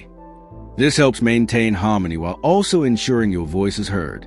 Another practical application is recognizing emotional sensitivity in communication. Green individuals are highly aware of tone, mood, and emotional atmosphere. This means that how something is said is often more important than what is said. A harsh tone can shut down communication, while a calm and respectful tone encourages openness and trust. Adjusting your communication style accordingly can greatly improve interactions with green personalities. Now reflect on your own behavior. Do you prefer calm and peaceful conversations, or do you feel uncomfortable in conflict-heavy discussions? Do you sometimes hold back your opinions to avoid tension? Or do you find yourself frustrated when others are too slow or overly cautious in communication? How might your relationships change if you value calm understanding as much as speed or directness? When you understand how green personalities communicate, you begin to see that their quietness is not weakness, it is emotional intelligence in action. They bring stability, trust, and balance to conversations, ensuring that relationships remain strong even during disagreement. And when you learn to respect and adapt to their communication style, you create a more harmonious and cooperative environment. Main points and actionable lessons. Green personalities communicate calmly, patiently, and with a focus on harmony. They avoid conflict and prefer thoughtful, balanced conversations. Their communication style is slow, considerate, and relationship-focused. They may struggle to express disagreement directly to avoid tension. Misunderstandings happen when others misinterpret their calmness as passivity. Communicate with green individuals. Be patient, gentle, and non-pressuring. Green individuals benefit from practicing more direct expression of opinions when needed. Apply this in your life. Give green personalities time to think before expecting answers. Use calm and respectful tones in conversations. If you are green, practice expressing your thoughts more openly. Reflect again. Do I avoid conflict even when I should speak up? How do I respond to calm and slow communicators? Am I valuing emotional harmony in communication as much as speed or logic? By applying these insights, you can build deeper trust, reduce unnecessary conflict, and create more stable and meaningful communication with others. In Surrounded by Idiots, the way blue personalities communicate is defined by logic, structure, precision, and a strong need for accuracy. Blue individuals do not speak just to fill space or maintain social flow. They speak when they have something correct, well thought out, and meaningful to say. Their communication is careful, factual, and often detailed. because they want to ensure that what they express is true, complete, and free from error. If a conversation feels vague or emotionally driven, a blue personality will naturally slow it down, question it, or request clarification before moving forward. Imagine a workplace meeting where ideas are being shared rapidly. While others are brainstorming freely, a blue personality raises a hand and says, "Before we continue, do we have verified data for this assumption?" To some, this feels like slowing the momentum, but from the blue perspective, moving forward without accuracy is a risk. They are not trying to block progress. They are trying to prevent mistakes. Their communication is built around reducing uncertainty, which is why they often ask detailed questions, request evidence, and prefer structured discussions over spontaneous debate. Now think about a real-life situation. You ask a blue person a simple question like, "Can we finish this project soon?" Instead of a quick answer, you might receive a detailed breakdown, timelines, required steps, possible risks, dependencies, and conditions for completion. At first, this might feel like overcomplicating something simple. But for the blue personality, clarity is everything. They believe that a decision without proper analysis can lead to bigger problems later. So what seems like too much detail to others is actually their way of ensuring accuracy and reliability. In everyday communication, blue individuals tend to be careful with their words. They avoid exaggeration, emotional statements, or unclear expressions. For example, instead of saying, "This might be fine," they might say, "Based on the available data, this is the most likely outcome." This precision makes them highly trustworthy in situations that require logic, planning, or technical understanding. However, it can also make their communication feel serious, formal, or even distant to people who prefer casual or emotional interaction. Consider a group project scenario. While some members are focused on speed or creativity, the blue personality is carefully reviewing every detail, checking for errors, and ensuring that everything is consistent. If they notice a mistake, they will point it out directly, not to criticize, but to correct. For example, they might say, "This number does not match the previous report. We need to fix it before moving forward." While others might feel interrupted, the blue person sees it as preventing future failure. The book explains that blue communication is driven by a need for correctness and structure. They prefer organized discussions where facts are clear and arguments are supported by logic. In conversations, they may pause before responding because they are analyzing what has been said. This makes them appear thoughtful and careful, but sometimes also slow, overly cautious in fast-paced environments. In personal relationships, blue communication can sometimes be misunderstood. A blue person may correct small details in conversation, not because they want to argue, but because accuracy matters to them. For instance, if someone says, "We met last year in June," and it was actually July, a blue personality may feel compelled to correct it. To others, this might seem unnecessary, but for them, precision builds trust and consistency. To apply this understanding in your life, the key is to value clarity over assumption when dealing with blue personalities. When communicating with them, be specific, structured, and fact-based. Instead of vague statements like "we should improve this," it is more effective to say, "We should improve this by adjusting X based on Y data." This matches their communication style and builds trust. It is also helpful to give them time to process information rather than expecting immediate responses, because their thinking process involves careful analysis. If you are a blue personality yourself, one important improvement is learning to balance detail with simplicity. While your analytical thinking is a strength, not every situation requires deep breakdowns. Sometimes people need a quick summary before details. For example, you could start with a conclusion first and then explain the reasoning. This makes your communication more accessible without losing accuracy. Now reflect on your own behavior. Do you prefer facts and logic over emotional expression? How do you react when someone gives unclear or vague information? Do you find yourself correcting small details in conversations? Or do you sometimes feel misunderstood because others think you are too detailed or too serious? And how might your communication improve if you adjusted your level of detail based on the person you are speaking to? When you understand how blue personalities communicate, you realize that their careful and structured approach is not about being difficult. It is about ensuring accuracy, reducing risk, and building reliable understanding. And once you learn to interpret their precision correctly, you can turn what seems like complexity into clarity and strength. Main points and actionable lessons. Blue personalities communicate in a logical, structured, and detail-focused way. They prioritize accuracy, facts, and correctness over speed or emotion. Their communication may feel slow or overly detailed to others. They often ask questions and verify information before accepting it. Misunderstandings occur when others expect quick or emotional responses. TL communicate with blue individuals.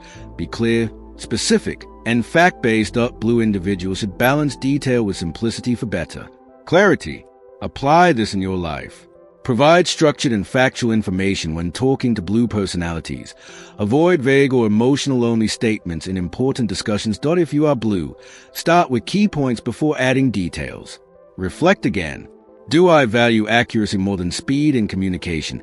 How do I react to detailed explanations from others? Am I adapting my communication style to different personalities? By applying these insights, you can improve clarity, reduce misunderstandings, and build more effective communication with analytical individuals. In Surrounded by Idiots, one of the most practical insights is understanding common personality clashes, especially how different behavioral types often collide in predictable patterns. These clashes are not random conflict between good and bad people. They are systematic misunderstandings between different ways of thinking, communicating, and making decisions. When you start seeing these patterns, you realize that most arguments are not about the actual problem itself, but about how each person approaches a problem. A classic clash happens between red and blue personalities. The red personality is fast, direct, and focused on action, while the blue personality is careful, analytical, and focused on accuracy. Imagine a workplace situation where a red manager says, "Let's move quickly and launch this now," while a blue team member responds, "We need more data and testing before we proceed." The red sees a blue as slow and overly cautious, while the blue sees a red as reckless and careless. Both are trying to achieve success, but their definition of success is different. One prioritizes speed, the other prioritizes correctness.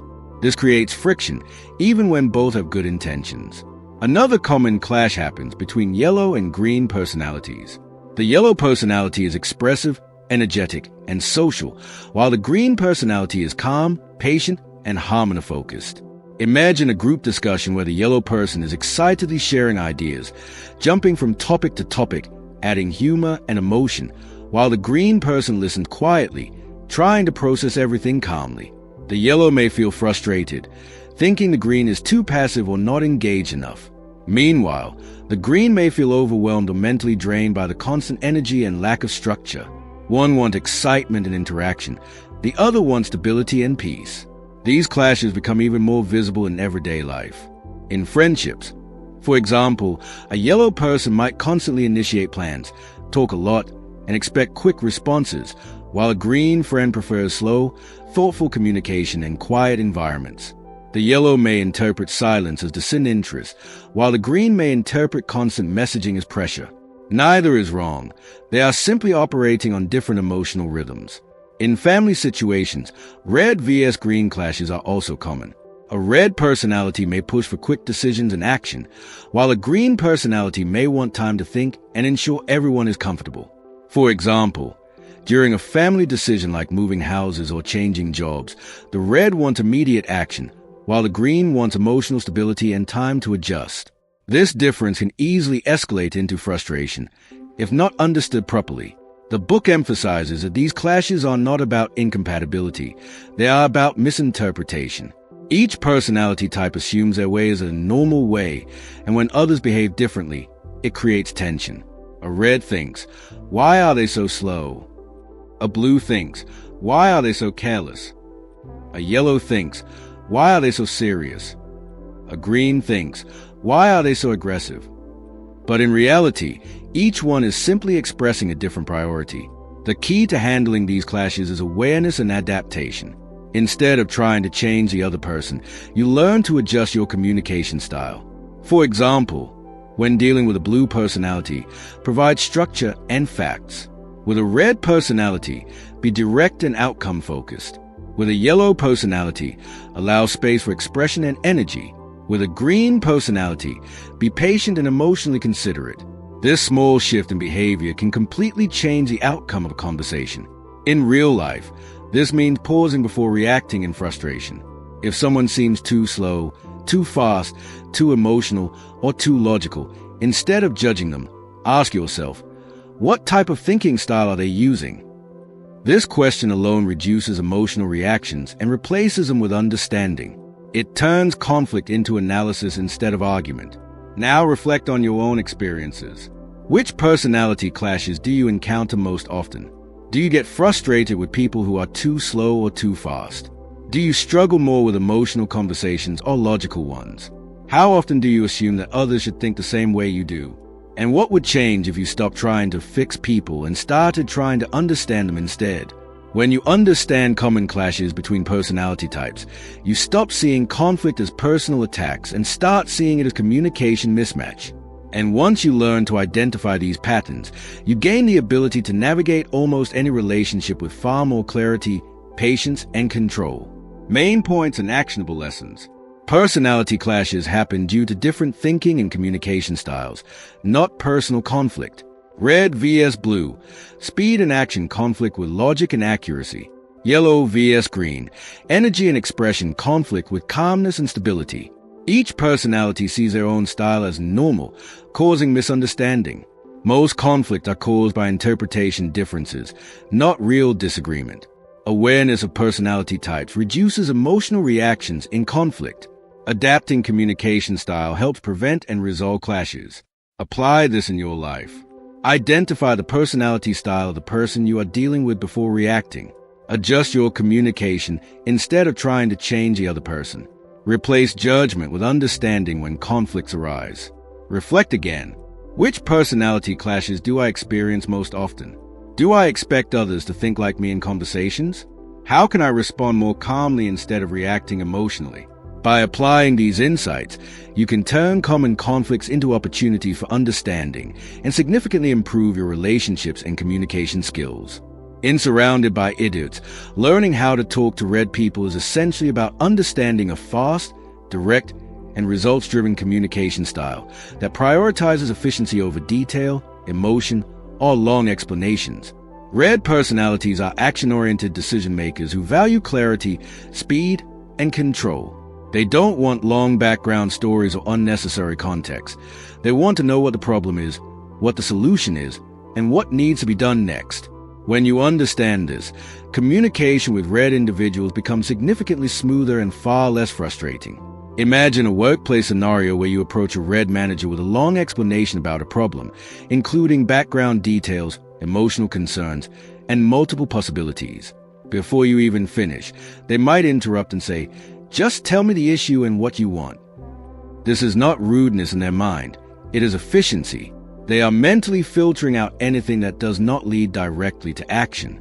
If you continue to communicate in a slow, detailed, or emotional way, they may lose patience, not because they don't care, but because their brain is wired to prioritize outcomes over process. Now consider more effective interaction. Instead of saying, "I've been thinking about this issue and there are several factors involved and I believe maybe we should consider different options," you say, "The problem is X and I suggest we fix it by doing Y." Immediately, the red personality understands, evaluates, and responds. This style of communication aligns with their natural thinking pattern, fast, direct, and focus on results. The clearer and more decisive your message, the more respect and attention you will receive from them. In real-life situations, this communication style becomes especially important during conflict or pressure. For example, if a project is delayed and you approach a red person with excuses or long explanations, they may become frustrated. But if you say, "We are behind schedule by 2 days. I propose we increase resources to recover time," they are far more likely to engage positively. They don't want emotional justification. They want actionable solutions. Think about a simple everyday example. You are planning something with a red friend. If you ask, "What do you think we should do this weekend?" they might respond quickly with a direct plan or decision. But if you start overthinking options, discussing every detail, or delaying decisions, they may lose interest or take control of the conversation. To them, indecision feels like inefficiency. They would rather choose quickly and adjust later than spend too much time analyzing every possibility. However, it is also important to understand that red personalities are not trying to be harsh or dismissive. Their communication style comes from a strong desire to achieve results and avoid wasted time. They often assume others think the same way they do, which is why misunderstandings happen. A person who values discussion and reflection may feel rushed or unheard, while the red person feels like things are unnecessarily slow. Both perspectives are valid, but they require adjustment to work together effectively. To apply this in your life, the most important strategy is simplicity and structure. When speaking to red individuals, always lead with a conclusion or key point first, then provide only the necessary supporting details. Avoid emotional framing unless absolutely necessary, because they prioritize logic and action. For example, instead of saying, "I'm not sure if this will work, but maybe we could try it," say, "This will work because X, and here's how we implement it." This creates confidence and clarity in communication. Another practical application is learning not to take that directness personally. If a red person interrupts, corrects you quickly, or pushes for faster decisions, it is usually not an attack. It is a default communication mode. Responding emotionally will only increase friction. Instead, match their pace with clarity and calmness. The more structured and confident your communication, the more effectively they will engage with you. Now reflect on your own communication habits. Do you tend to explain things in detail before getting to the point? How do you feel when someone interrupts you with a quick solution? Do you find yourself struggling with people who are very direct or fast-paced? And how might your interactions improve if you focus more on clarity and less on explanation when speaking to action-oriented individuals? When you understand how to talk to red people, you gain a powerful communication advantage. You learn that success with them is not about convincing through emotion or detail, but about delivering clear, actionable information. And once you master this approach, your conversations become faster, more effective, and far less stressful. Main points and actionable lessons. Red personalities prefer fast, direct, and results-focused communication. They prioritize solutions and actions over explanations or emotional context. Long or unclear communication can frustrate or lose their attention. They respond best to structured, concise, and decisive messages. Their directness is about efficiency, not disrespect. Emotional or vague communication reduces effectiveness with red individuals. Clarity and confidence improve communication success with them. Apply this in your life. Start conversations with a main point or solution first. Keep explanations short and focus only on essential details. Avoid emotional over-explanation when dealing with red personalities. Reflect again. Do I communicate in a structured or overly detailed way? How do I react to fast and direct communicators? Am I adapting my message based on who I am talking to? By applying these insights, you can communicate more effectively with red personalities and reduce misunderstandings in high-pressure or fast-paced situations. In Surrounded by Idiots, learning how to deal with yellow people is about understanding a communication style that is energetic, expressive, social, and highly focused on emotions, ideas, and human connection. Yellow personalities thrive in environments where communication is lively, interactive, and positive. They are naturally talkative, enthusiastic, and creative, often bringing energy into conversations that might otherwise feel dull or rigid. To deal with them effectively, you need to understand that they are not just exchanging information, they are building relationships, sharing experiences, and creating emotional engagement in every interaction. Imagine a workplace meeting where a yellow personality enters the room. While others are focused on data and structure, they start sharing ideas enthusiastically, adding humor, personal stories, and excitement. The conversation becomes more dynamic and less formal. Some people may feel the discussion is going off track, but the yellow person is trying to energize a group and stimulate creative thinking. If you respond with only strict facts and cold structure, they may lose interest. But if you engage with their energy while gently guiding the conversation, you can turn their creativity into a powerful advantage. Now think about a real-life situation. You are working with a yellow colleague on a project. Instead of receiving a short, structured update, they give you a detailed, emotional explanation about what happened, including personal opinions, excitement, and side stories. At first, this may feel overwhelming or unfocused. But if you understand their communication style, you realize they are not avoiding the point. They are building context through storytelling. To work effectively with them, you might need to gently steer the conversation by saying, "That's interesting, let's focus on the key outcome," while still acknowledging their enthusiasm. In social situations, yellow people often become the center of attention without trying. They naturally engage others, tell stories, and keep conversations lively. For example, in a group discussion, while others are discussing plans seriously, a yellow personality might lighten the mood with humor or relatable story. This can be incredibly valuable because it reduces tension and increases group bonding. However, if not guided properly, they may drift away from structure and lose focus on practical outcomes. The book explains that yellow individuals are driven by emotional connection and social interaction. They communicate not just to share facts, but to create engagement. For instance, when telling a story about their day, they will not just say what happened. They will describe how they felt, what was funny, what surprised them, and how the experience unfolded. To them, communication is a full experience, not just a summary. This is why they often excel in roles that require creativity, networking, presentations, and teamwork. However, dealing with yellow personalities can become challenging if you are highly structured or task-focused. You may feel they are distracted or too talkative, while they may feel you are too serious or rigid. The misunderstanding comes from different priorities. One values emotional engagement, the other values efficiency.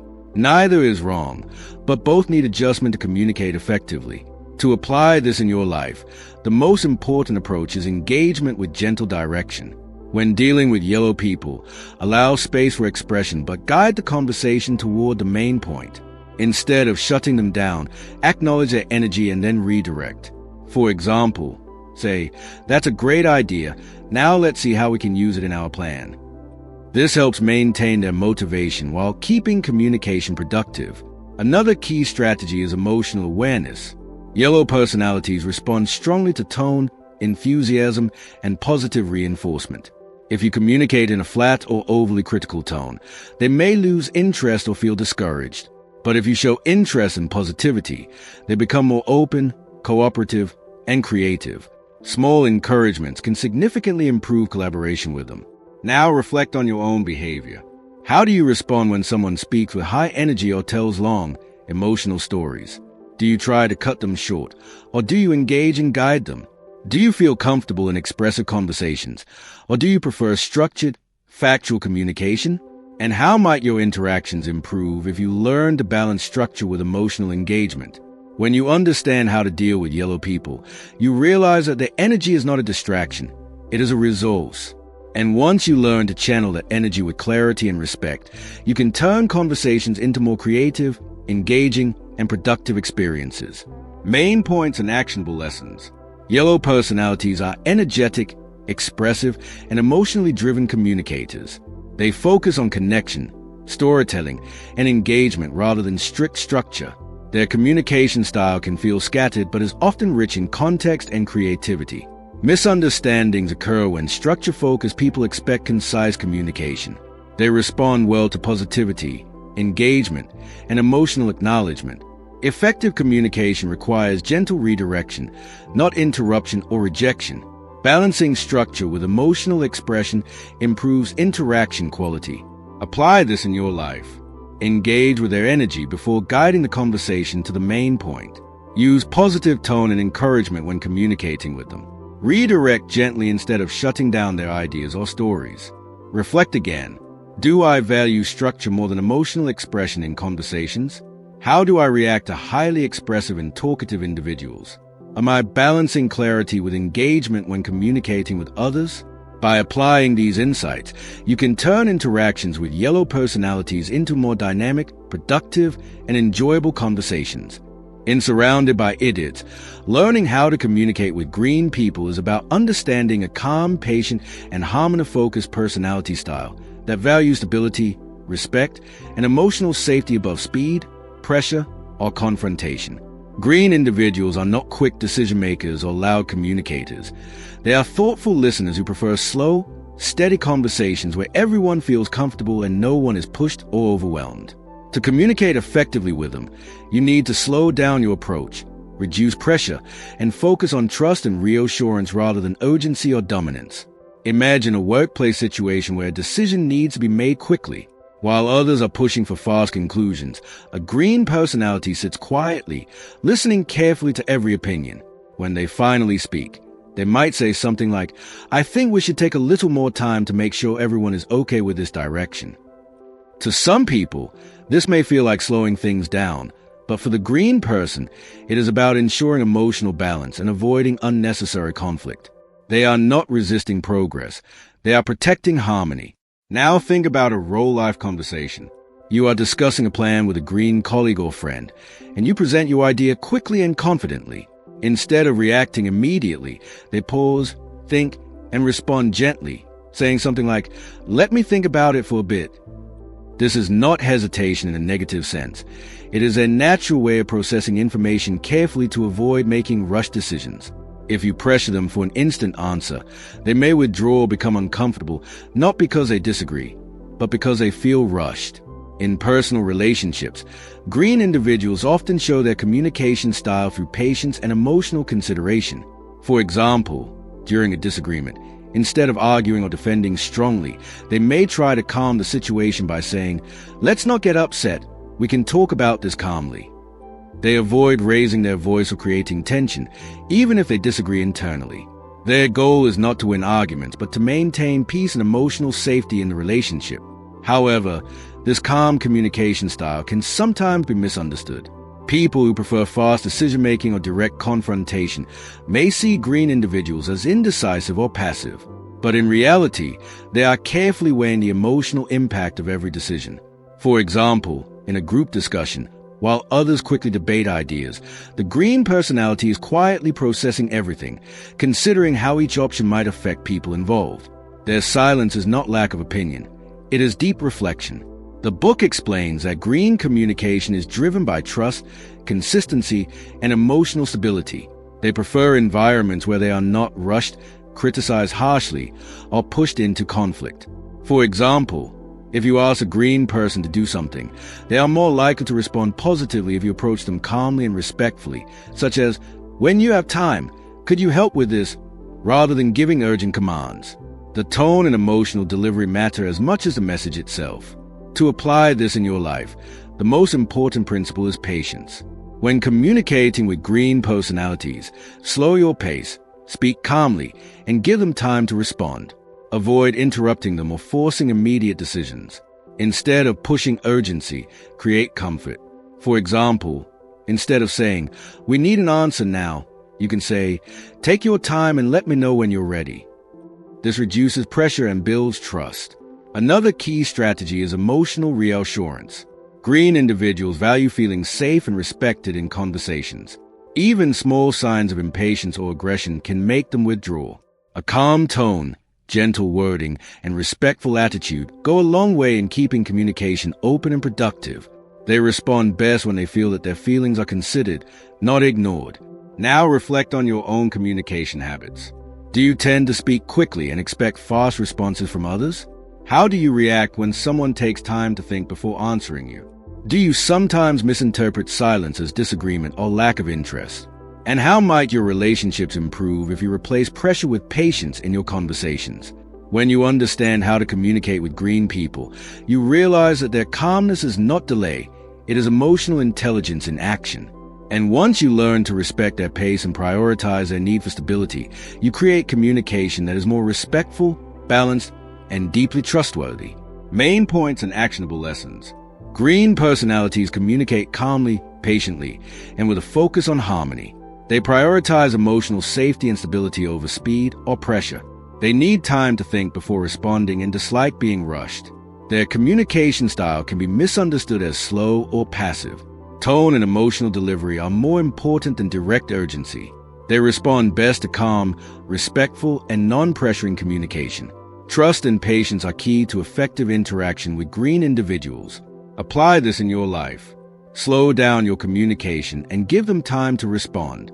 Use calm, respectful, and non-pressuring language. Focus on creating emotional comfort rather than urgency. Reflect again. Do I rush others when I need answers quickly? How do I react to slow or thoughtful communicators? Am I creating emotional safety in my conversations? By applying these insights, you can build stronger trust, reduce misunderstandings, and create more stable and respectful communication with green personalities. In Surrounded by Idiots, learning how to handle blue personalities is about understanding a communication style that is logical, structured, detail-oriented, and highly focused on accuracy and correctness. Blue individuals are not driven by speed, emotion, or social energy. They are driven by facts, analysis, and well-organized thinking.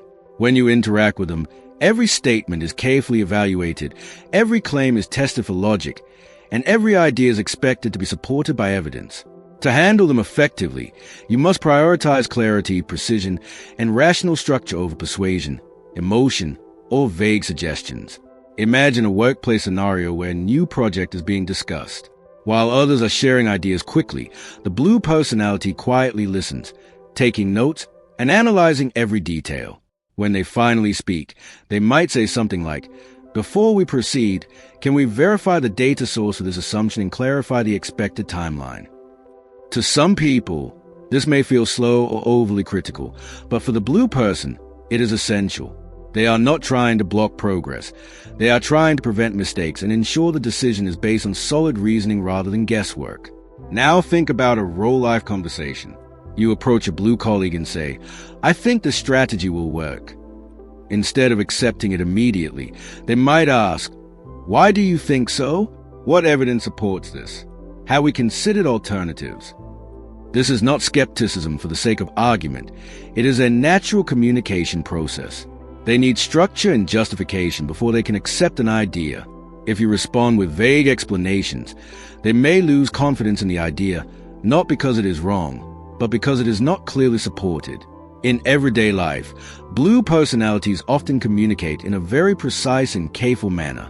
For example, instead of saying, "This might improve performance," they might say, "Based on previous data analysis, this approach could improve performance by approximately 15 to 20% under similar conditions." Their communication may feel formal or overly detailed, but it is designed to eliminate ambiguity. They believe that unclear communication leads to mistakes, and mistakes can be avoided through proper analysis. Consider a group decision-making scenario. While others may want to move quickly, the blue personality insists on reviewing all available information before making a final call. For example, in planning a budget, they will carefully examine numbers, cross-check reports, and question inconsistencies. Others may feel impatient, but the blue person is focused on accuracy. To them, a fast but wrong decision is far worse than a slow but correct one. The book explains that blue personalities value correctness over speed and logic over emotion. This means they may not respond well to vague statements, emotional pressure, or rushed decisions. For instance, saying "we need to decide this now because it feels right" will not be effective. Instead, a structured explanation like "based on these 3 factors, this option is the most reliable" will gain their attention and respect. They need reasoning they can verify, not just intuition or urgency. To apply this in your life, the most important strategy is preparation and structure. When communicating with blue personalities, organize your thoughts before speaking. Present information logically, support your points with facts, and avoid unnecessary emotional framing. For example, instead of saying, "This idea seems good," you can say, "This idea is supported by X data, aligns with Y goals, and reduces Z risks." This matches their thinking style and builds trust in your communication. Another key approach is patience with questioning. Blue individuals ask many questions not to challenge you personally, but to fully understand and validate information. Instead of feeling defensive, respond with clarity and detail.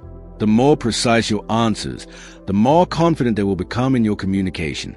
Avoid rushing them or simplifying things too much, as they may interpret that as lack of preparation. Now reflect on your own communication style.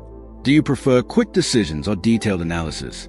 How do you feel when someone questions your ideas deeply before accepting them? Do you sometimes avoid details when explaining things? And how might your effectiveness improve if you learn to present ideas in a more structured and logical way when dealing with analytical individuals? When you understand how to handle blue personalities, you realize that their careful approach is not about slowing things down. It is about ensuring things are done correctly. And once you learn to communicate in their language of logic and structure, you gain the ability to build trust, reduce misunderstandings, and create far more reliable and effective interactions. Main points and actionable lessons. Blue personalities communicate through logic, structure, and detailed analysis. They prioritize accuracy and correctness over speed or emotion. They ask questions to verify and fully understand information. Vague or emotional communication is less effective with them. They need clear reasoning and factual support before accepting ideas. Patience and structured communication are essential when dealing with them. Their questioning is about clarity, not criticism. Apply this in your life. Organize your thoughts before speaking to blue personalities. Support your ideas with facts, data, and logical reasoning. Answer their questions calmly and with detailed clarity. Reflect again. Do I communicate in a structured or spontaneous way? How do I react when someone asks detailed questions about my ideas? Am I adapting my communication style to match analytical thinkers? By applying these insights, you can communicate more effectively with blue personalities and turn detailed discussions into productive and trustworthy decision-making processes. In Surrounded by Idiots, workplace communication is presented as one of the most important environments where personality differences become clearly visible and where misunderstandings can either destroy productivity or, if handled correctly, create highly effective teamwork. In a workplace, people with different behavioral styles, red, yellow, green, and blue, are constantly interacting under pressure, deadlines, expectations, and goals. Because each personality processes information differently, the workplace becomes a space where miscommunication is common unless there's awareness and adaptation. The key idea is not to change people, but to adjust communication so that each personality receives information in the way they naturally understand it. Imagine a typical office meeting. A red personality wants fast decisions and clear action steps. A blue personality wants data, structure, and verification. A yellow personality is sharing ideas enthusiastically and thinking creatively. And a green personality is quietly considering how everything affects team harmony and stability. All four are speaking different communication languages, even though they are in the same room discussing the same topic. The red thinks a meeting is too slow, the blue thinks it is too unstructured, the yellow thinks it is too serious, and the green feels the pressure rising from conflicting opinions. Without awareness, this becomes frustration. With awareness, it becomes balanced decision-making. Now think about a real-life workplace scenario. A manager assigns a task by saying, "We need to improve performance quickly." A red employee immediately starts taking action. A blue employee asks for performance data and KPIs. A yellow employee suggests creative ideas for improvement. A green employee quietly tries to understand how this will affect workload and team stress. The manager may feel like everyone is pulling in different directions, but in reality, each person is contributing from their natural strength. The problem is not effort, it is communication alignment. Workplace communication often fails not because people lack intelligence or skill, but because instructions are not adapted to personality types. For example, giving a blue personality a vague instruction like "just fix this quickly" will create confusion because they need details and clarity. On the other hand, giving a red personality a long explanation with excessive background information may cause impatience because they want direct action. A yellow personality may lose interest if communication is too rigid or technical, while a green personality may withdraw if communication feels too aggressive or rushed. Consider another situation. A project deadline is approaching. The red personality pushes for immediate execution. The blue personality insists on reviewing every detail. The yellow personality is proposing last-minute ideas. And the green personality is trying to reduce tension between team members. Without understanding these differences, the team may feel like they are in conflict. But with awareness, each role becomes valuable. Red drives action, blue ensures accuracy, yellow brings innovation, and green maintains stability. The book emphasizes that effective workplace communication is not about speaking more. It is about speaking appropriately for the listener. For example, when communicating with red personalities, focus on results and next steps. With blue personalities, provide structure and evidence. With yellow personalities, allow space for ideas and expression. With green personalities, maintain calmness and reassurance. When communication is adapted this way, misunderstandings decrease and productivity increases significantly. A practical example can be seen in feedback situations. If a manager says to a blue employee, "This report is wrong," it may feel too harsh without explanation. A better approach would be, "There's a mismatch in section A and B based on the data. Can we review it together?" If a yellow employee is told, "Stick only to facts," they may feel restricted, but if guided properly with, "That's a great idea, now let's structure it into key points," they remain engaged while improving clarity. For green employees, feedback must be gentle and supportive, while for red employees, it should be direct and solution-focused. To apply this in your life, the most important skill is observation before communication. Instead of using the same communication style with everyone, learn to notice how people respond. Are they fast or slow in decision-making? Do they prefer detail or big-picture thinking? Are they emotionally expressive or calm and reserved? Once you identify this, adjust your communication accordingly. This does not mean changing who you are. It means becoming flexible in how you deliver your message. Another powerful application is clarity in instructions. In workplace environments, unclear communication leads to delays, frustration, and mistakes. Instead of saying, "Handle this soon," specify expectations such as "Complete this report by Friday with updated figures from the last quarter." This removes ambiguity and reduces unnecessary follow-ups. Similarly, when receiving instructions, it is important to ask clarifying questions instead of assuming meaning, especially in mixed personality teams. Now reflect on your own workplace behavior. Do you communicate the same way with everyone regardless of their personality? How often do misunderstandings happen because instructions were unclear or incomplete? Do you notice frustration when others don't respond the way you expect? And how might your effectiveness improve if you consciously adapted your communication style in professional environments? When you understand workplace communication through a lens of personality differences, you realize that most workplace problems are not technical, they are communicational. And once you learn to adjust your message instead of blaming the receiver, teamwork becomes smoother, faster, and far more productive. Main points and actionable lessons. Workplace communication breaks down due to personality differences, not lack of ability. Red, yellow, green, and blue personalities process information differently. Each personality contributes unique strengths to teamwork. Miscommunication happens when one communication style is used for everyone. Effective communication requires adapting to the listener's personality type. Clear, structured, and specific instructions reduce workplace confusion. Observation and flexibility improve professional communication significantly. Apply this in your life. Identify personality types before communicating instructions or feedback. Adjust tone, detail level, and speed based on the listener. Replace vague instructions with clear and specific expectations. Reflect again. Do I communicate differently depending on the person I'm speaking to? How often do workplace misunderstandings come from unclear instructions? Am I adapting my communication style or expecting others to adapt to me? By applying these insights, you can transform workplace communication into a more efficient, cooperative, and productive system where misunderstandings are reduced and teamwork becomes stronger. In Surrounded by Idiots, Friendships and Relationships, I explored as one of the most important areas where personality differences either create deep connection or repeated misunderstanding. The central idea is that people do not experience relationships in the same way because they communicate, express emotions, and interpret behavior through different personality filters. When you understand these differences, you stop expecting people to love, react, or behave exactly like you, and instead start recognizing that every personality type has its own way of showing care, trust, and connection. Most relationship conflicts are not about lack of love or effort, but about mismatched communication styles. Imagine a friendship between a yellow and a green personality. The yellow friend is expressive, constantly messaging, planning spontaneous meetups, and sharing emotional stories.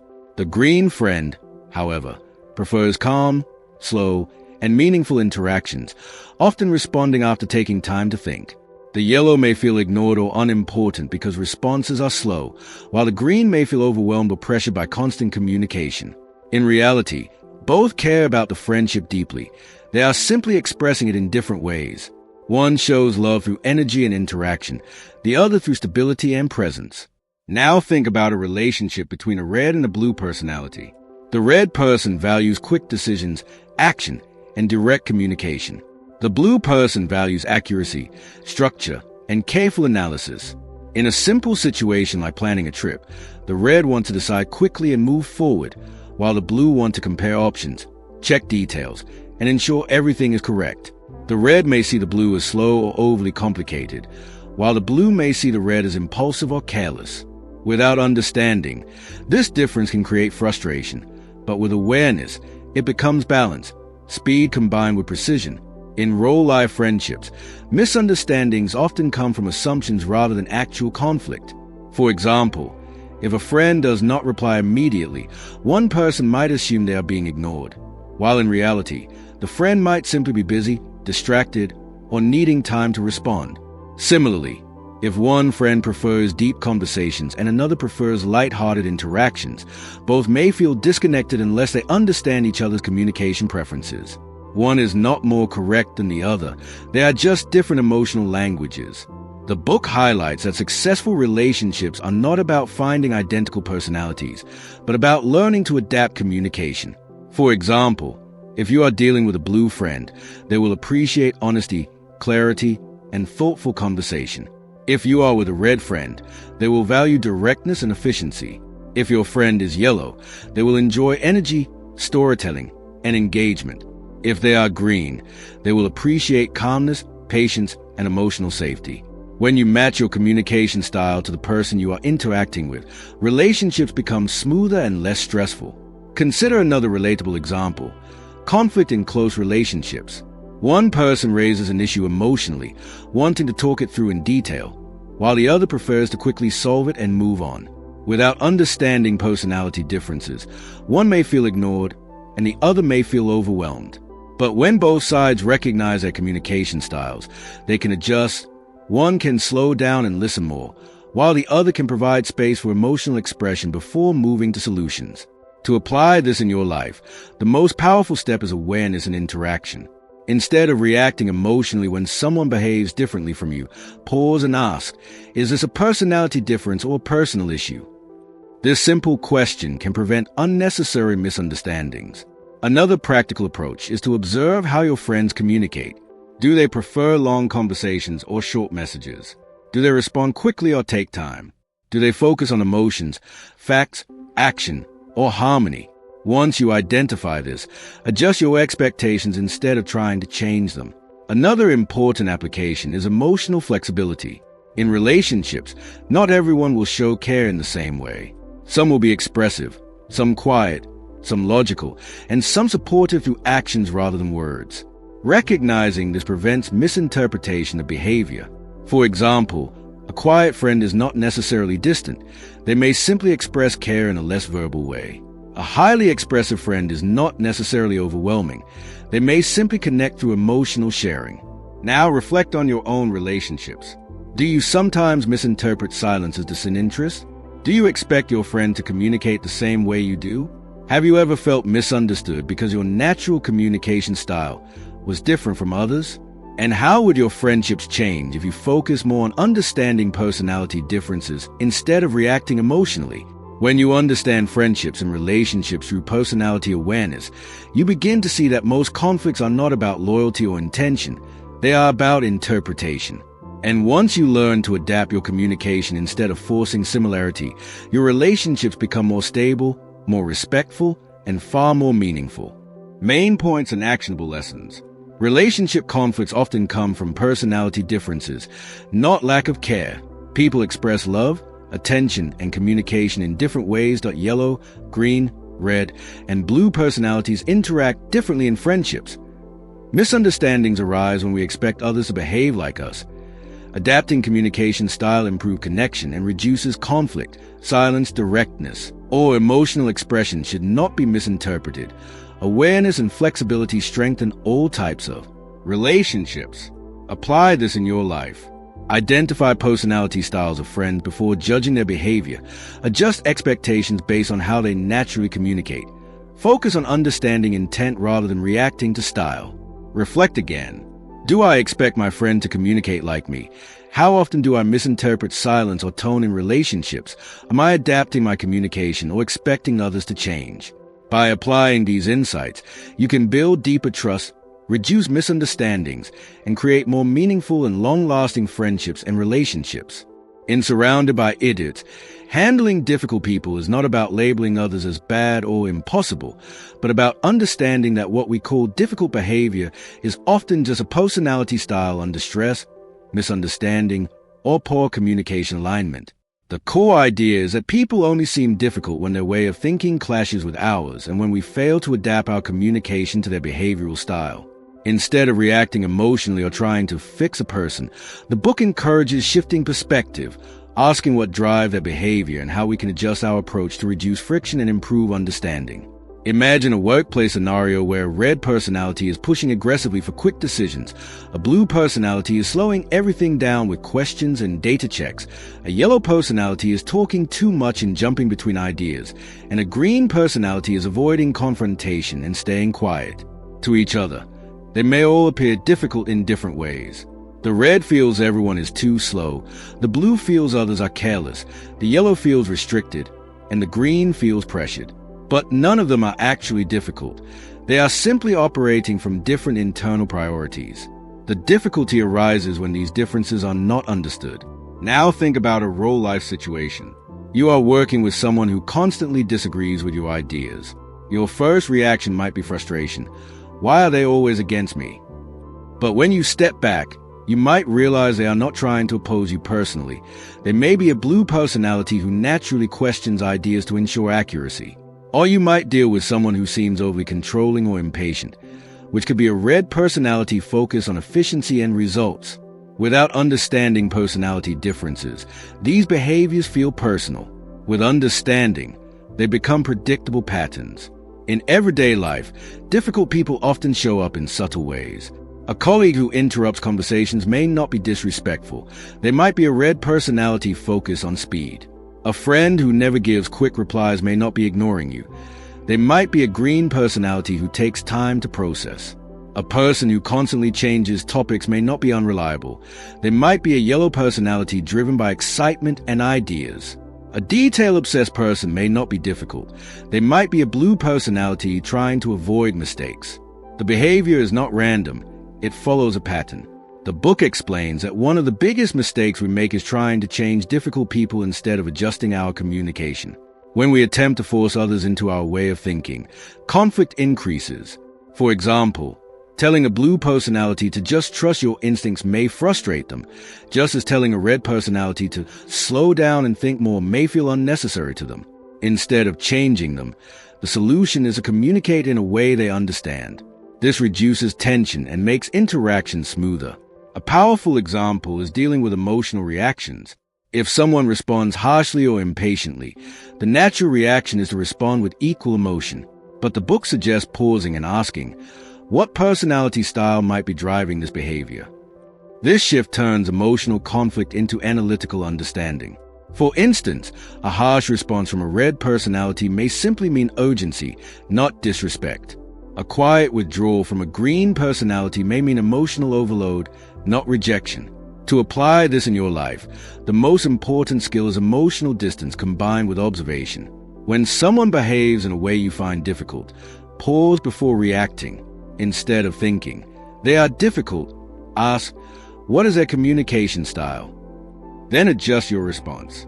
Speak more directly with red personalities, more clearly with blue personalities, more warmly with yellow personalities, and more calmly with green personalities. This simple adjustment can completely change the outcome of a conversation. Another practical application is not taking behavior personally. Difficult behavior often has nothing to do with you. It is usually a reflection of stress, personality, or communication mismatch. For example, if someone seems controlling, they may simply be trying to ensure efficiency. If someone seems distant, they may be processing internally. Understanding this reduces emotional reactions and increases patience. Now reflect on your own experiences. Who do you consider difficult in your life right now? Is it possible that their behavior is simply different rather than wrong? How often do you assume intention instead of analyzing behavior? And how might your relationships improve if you stopped reacting emotionally and started responding strategically?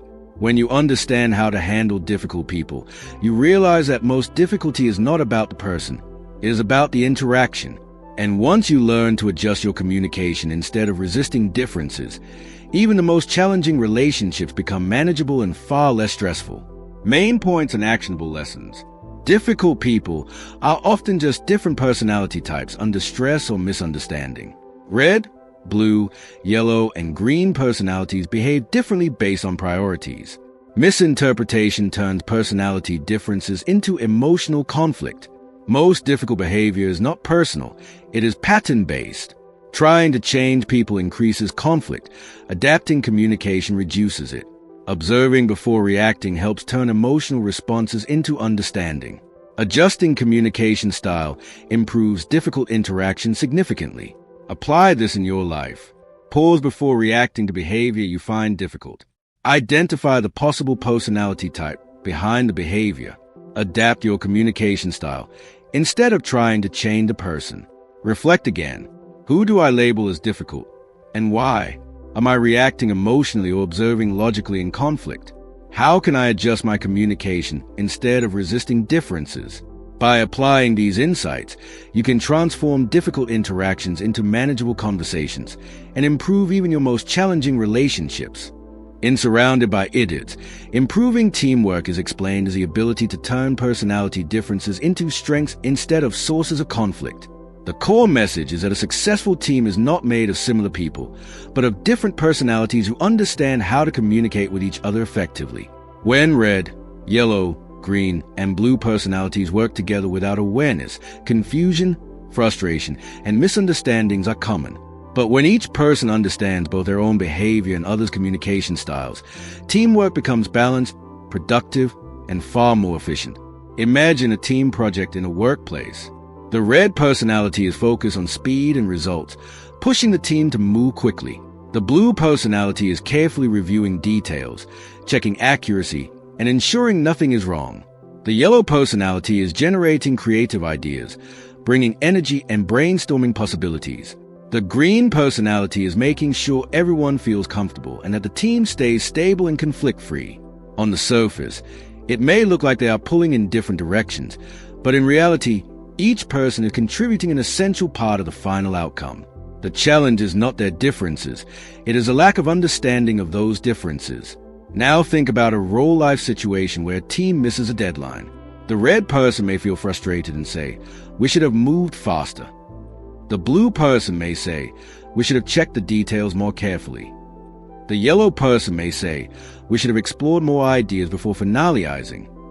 The green person may quietly feel that the pressure was too high or communication was unclear. Everyone sees a failure from their own perspective, but no one sees a full picture unless they understand all personality types. This is where teamwork breaks down, not because of lack of effort, but because of misaligned communication. In effective teamwork, the goal is not to eliminate differences but to structure them. For example, in a project meeting, instead of letting discussions become chaotic, the team can consciously assign roles based on personality strengths. The red personality can drive deadlines and execution. The blue personality can handle planning and accuracy. The yellow personality can lead brainstorming and innovation. The green personality can maintain harmony and ensure collaboration remains stable. When roles are naturally aligned with personality traits, the team becomes more efficient and less conflicted. Consider another example in daily collaboration. If a blue personality is responsible for reviewing a report, they will carefully check every detail before submission. If a red personality is leading, they may push for faster completion, sometimes overlooking minor issues. Without understanding, this creates tension. But when both understand each other, the red learns to respect the importance of accuracy, and the blue learns to prioritize deadlines. This mutual adjustment transforms conflict into cooperation. The book emphasizes that improving teamwork starts with awareness. The first step is recognizing that not everyone thinks or works the same way. The second step is adapting communication. For example, when giving instructions, a manager should not use a one-size-fits-all approach. A blue personality needs structured and detailed instructions, while a red personality needs clear and direct goals. A yellow personality benefits from motivation and vision, while a green personality needs reassurance and clarity about expectations. Another important aspect of teamwork is conflict management. In a team, Disagreements are natural, but how they are handled determines success or failure. Instead of viewing disagreement as a problem, it should be seen as a difference in perspective. For example, when a red and blue personality disagree, it is not about right or wrong. It is about speed versus accuracy. When a yellow and green personality clash, it is not about logic versus emotion. It is about expression versus stability.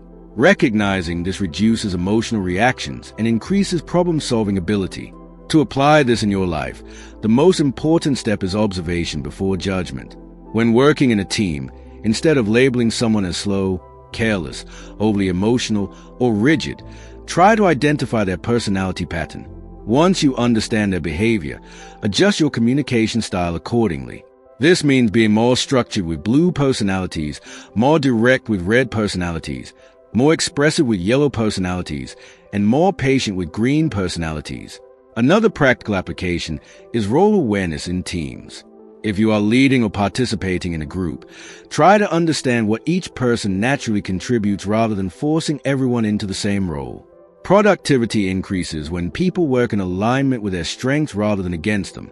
This reduces stress and increases both efficiency and satisfaction. Now reflect on your own teamwork experiences. Do you often feel misunderstood in group work? Do you notice frustration when others work differently than you? Have you ever judged someone's working style without understanding their personality? And how would your teamwork improve if you focus more on alignment rather than control? When you understand improving teamwork through personality awareness, you realize that successful teams are not about uniformity. They are about balance. And once you learn to value differences instead of resisting them, teamwork becomes more productive, more respectful, and far more effective. Main points and actionable lessons. Effective teamwork is built on understanding personality differences, not similarity. Red, blue, yellow, and green personalities each contribute unique strengths. Conflict in teams often come from communication differences, not lack of effort. Assigning roles based on personality improves efficiency and reduces conflict. Awareness and adaptation are key to successful collaboration. Disagreement should be seen as perspective differences, not personal issues. Adjusting communication style improves teamwork outcomes significantly. Apply this in your life. Identify personality types within your team before reacting to behavior. Adjust communication style based on each person's strengths. Focus on role alignment rather than trying to change team members. Reflect again. Do I judge teammates based on behavior instead of understanding? How often do I adapt my communication in group work? Am I using differences as strengths or treating them as problems? By applying these insights, you can transform teamwork into a more structured, balanced, and highly effective collaboration process. In Surrounded by Idiots, the section on Don't Label People Blindly delivers one of the most important warnings in the entire framework. Personality types are tools for understanding behavior, not boxes to trap people in. The book makes it clear that while categorizing people as red, yellow, green, or blue can help you decode communication patterns, it becomes dangerous and misleading when you start assuming that a person is only one fixed type in every situation. Human behavior is far more flexible, emotional, and context-dependent than any single label can fully describe. Imagine a workplace situation where you decide that a colleague is a blue personality and therefore assume they are always logical, slow, and overly analytical. Because of this label, you might ignore moments when they show creativity, urgency, or emotional awareness. Or consider labeling someone as red and always expecting them to be aggressive or impatient. Over time, you stop seeing their softer or more thoughtful side. What started as a helpful framework becomes a mental shortcut that limits your understanding of who they really are. Instead of improving communication, it begins to distort it. Now think about a real-life example in friendships. You meet someone who is usually calm and quiet, so you label them as green. But one day, they behave assertively in a stressful situation. If you hold a rigid label in your mind, you may feel confused or even judge them as inconsistent. In reality, they are simply adapting to circumstances. A person is not one fixed personality type. They are a mix of traits that change depending on environment, stress level, comfort, and role. Labeling them too strictly prevents you from seeing this natural flexibility. The book emphasizes that personality models are meant to create awareness, not restriction. For example, Understanding that someone often behaves like a yellow personality can help you communicate better with them, but it does not mean they will always be emotional, talkative, or expressive. In a serious situation, the same person might act more like a blue personality, focusing on logic and precision. In a conflict, they might become more red, focusing on control and action. People shift their behavior based on context, and this adaptability is what makes them human. A common real-world mistake happens when people use personality labels as excuses or judgments. For example, saying he is just a red, that's why he is rude, or she is a blue, that's why she is boring removes responsibility for understanding behavior more deeply. It turns a useful model into a stereotype. This not only limits your perception of others, but also damages relationships because people feel misunderstood when they are reduced to a single category. To apply this idea in your life, the most important shift is to use personality awareness as a guide, not a conclusion. Instead of saying, this person is always like this, start thinking this is how they are behaving in this situation. This small change creates space for flexibility and deeper understanding. For example, instead of labeling someone as difficult, ask what situation or stress might be influencing their behavior right now. This approach helps you respond more intelligently instead of reacting emotionally. Another practical application is avoiding fixed expectations. When you expect someone to behave in a certain way all the time, you are more likely to be disappointed or confused. But when you accept that behavior changes depending on context, you become more adaptable and less judgmental. This leads to healthier communication, especially in workplaces and relationships where people are constantly under different types of pressure. Now reflect on your own thinking. Have you ever labeled someone and then stopped trying to understand them further? Do you sometimes expect people to behave the same way in every situation?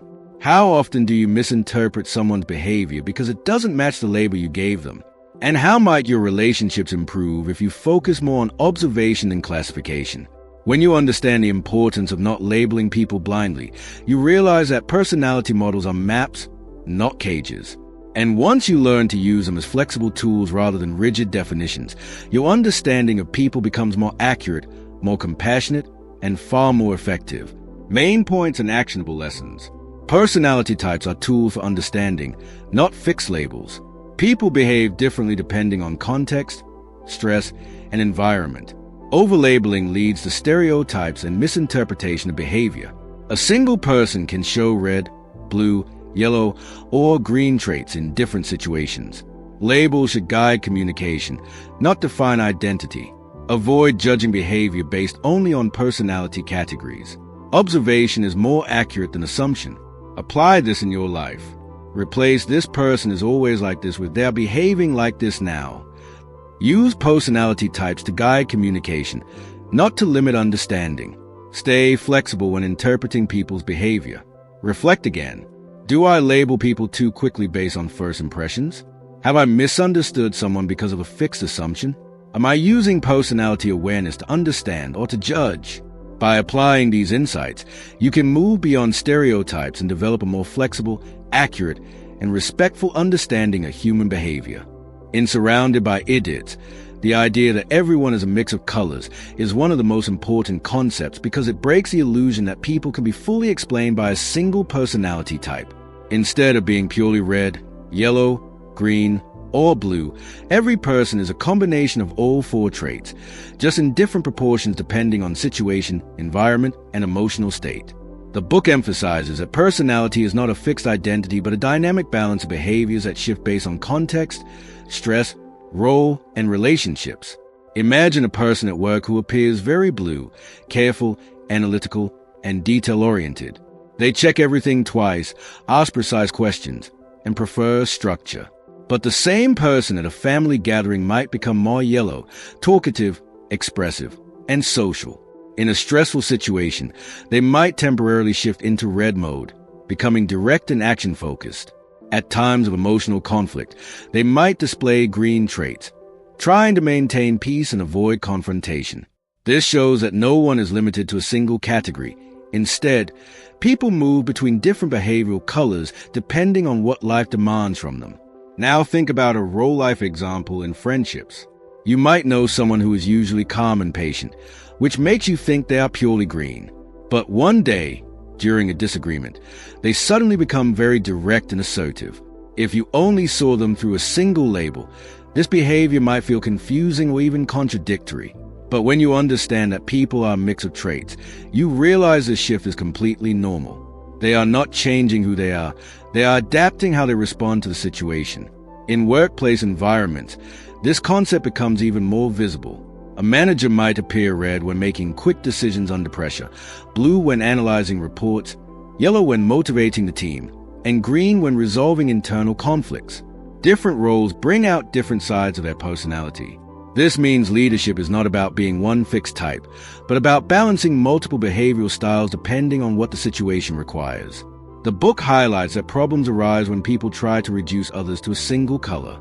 For example, if you label someone as always red, you may ignore their ability to think deeply or show empathy. If you label someone as always green, you might underestimate their ability to take charge when needed. These oversimplifications limit your understanding and create unrealistic expectations. People are not static. They are adaptive systems responding to their environment.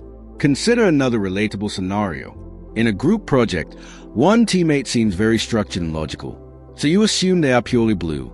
But later, during brainstorming, they come up with creative and unexpected ideas, showing yellow traits. In a deadline crisis, they might act decisively like red. This reveals that personality is not a fixed identity. It is a toolkit. Different tools are used depending on the problem being solved. To apply this in your life, the most important shift is flexibility in perception. Instead of trying to categorize people permanently, start observing which traits they are showing in a specific moment. Ask yourself, what side of this person is active right now? This helps you respond more appropriately instead of reacting based on assumptions. For example, if someone is being very direct, instead of labeling them as aggressive, recognize that a red trait is currently active due to pressure or urgency. Another practical application is self-awareness. Understanding that you are also a mix of colors allows you to adapt your communication intentionally. In professional settings, you may need to use more blue structure. In social settings, more yellow expression. In conflict situations, more red clarity or green patience. This flexibility makes you more effective in different environments instead of being limited by one dominant behavior style. Now reflect on your own experiences. Have you ever misjudged someone because you assumed they only had one personality style? Do you notice different versions of yourself in different situations? How often do you allow context to change your behavior without realizing it? And how might your relationships improve if you stopped labeling people and started observing their changing behavior instead? When you understand that everyone is a mix of colors, you stop trying to put people into boxes and start seeing them as dynamic, adaptable human beings. And once you adopt this mindset, your communication becomes more accurate, your judgment becomes fairer, and your relationships become significantly more understanding and balanced. Main points and actionable lessons. Every person is a mix of red, yellow, green, and blue traits. Personality is not fixed. It changes based on context and situation. Different environments bring out different behavioral colors. Overlabeling people leads to misunderstanding and false expectations. People should be observed dynamically, not categorized permanently. Self-awareness helps you adapt your own communication style. Flexibility in perception improves relationships and communication. Apply this in your life. Observe behavior based on situation, not permanent labels. Adjust your communication depending on which traits are active. Accept that both others and yourself are constantly changing. Reflect again. Do I assume people have only one personality type? Have I noticed different sides of myself in different situations? Am I judging behavior or understanding context?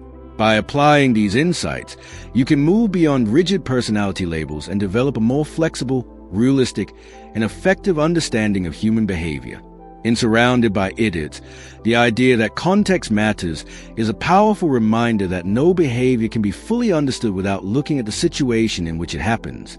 People are not acting in isolation. They are constantly responding to pressure, environment, expectations, emotions, and roles. A personality type may give you a general pattern, but context determines how that pattern is expressed in real life.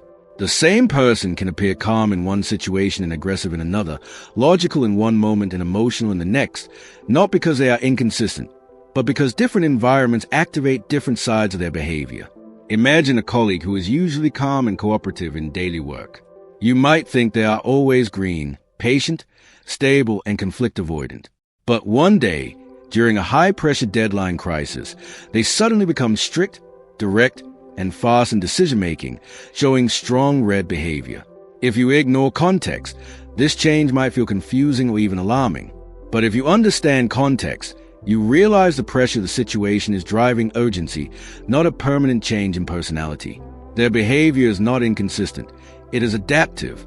Now think about a real-life scenario in friendships.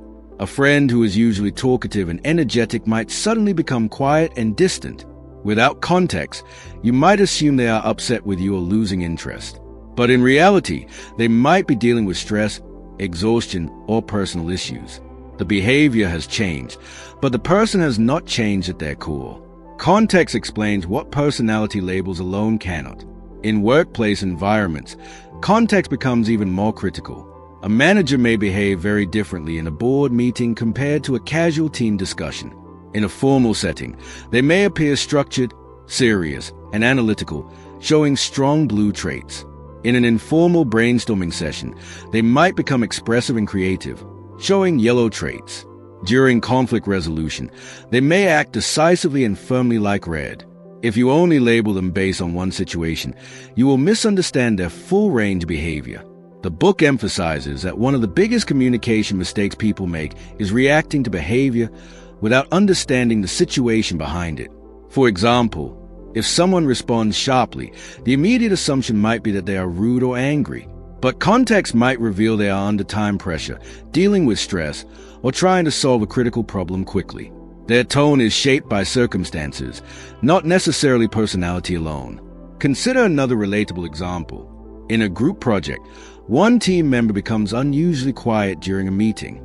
Without context, others might think they are disengaged or uninterested. But in reality, they may be processing information deeply, blue behavior, feeling overwhelmed by group energy, green response, or waiting for the right moment to contribute, strategic thinking influenced by context. The silence is not absence, it is context-driven behavior. To apply this in your life, the most important shift is to pause before interpreting behavior. Instead of reacting immediately to what someone does or says, ask yourself, what situation might be influencing this behavior?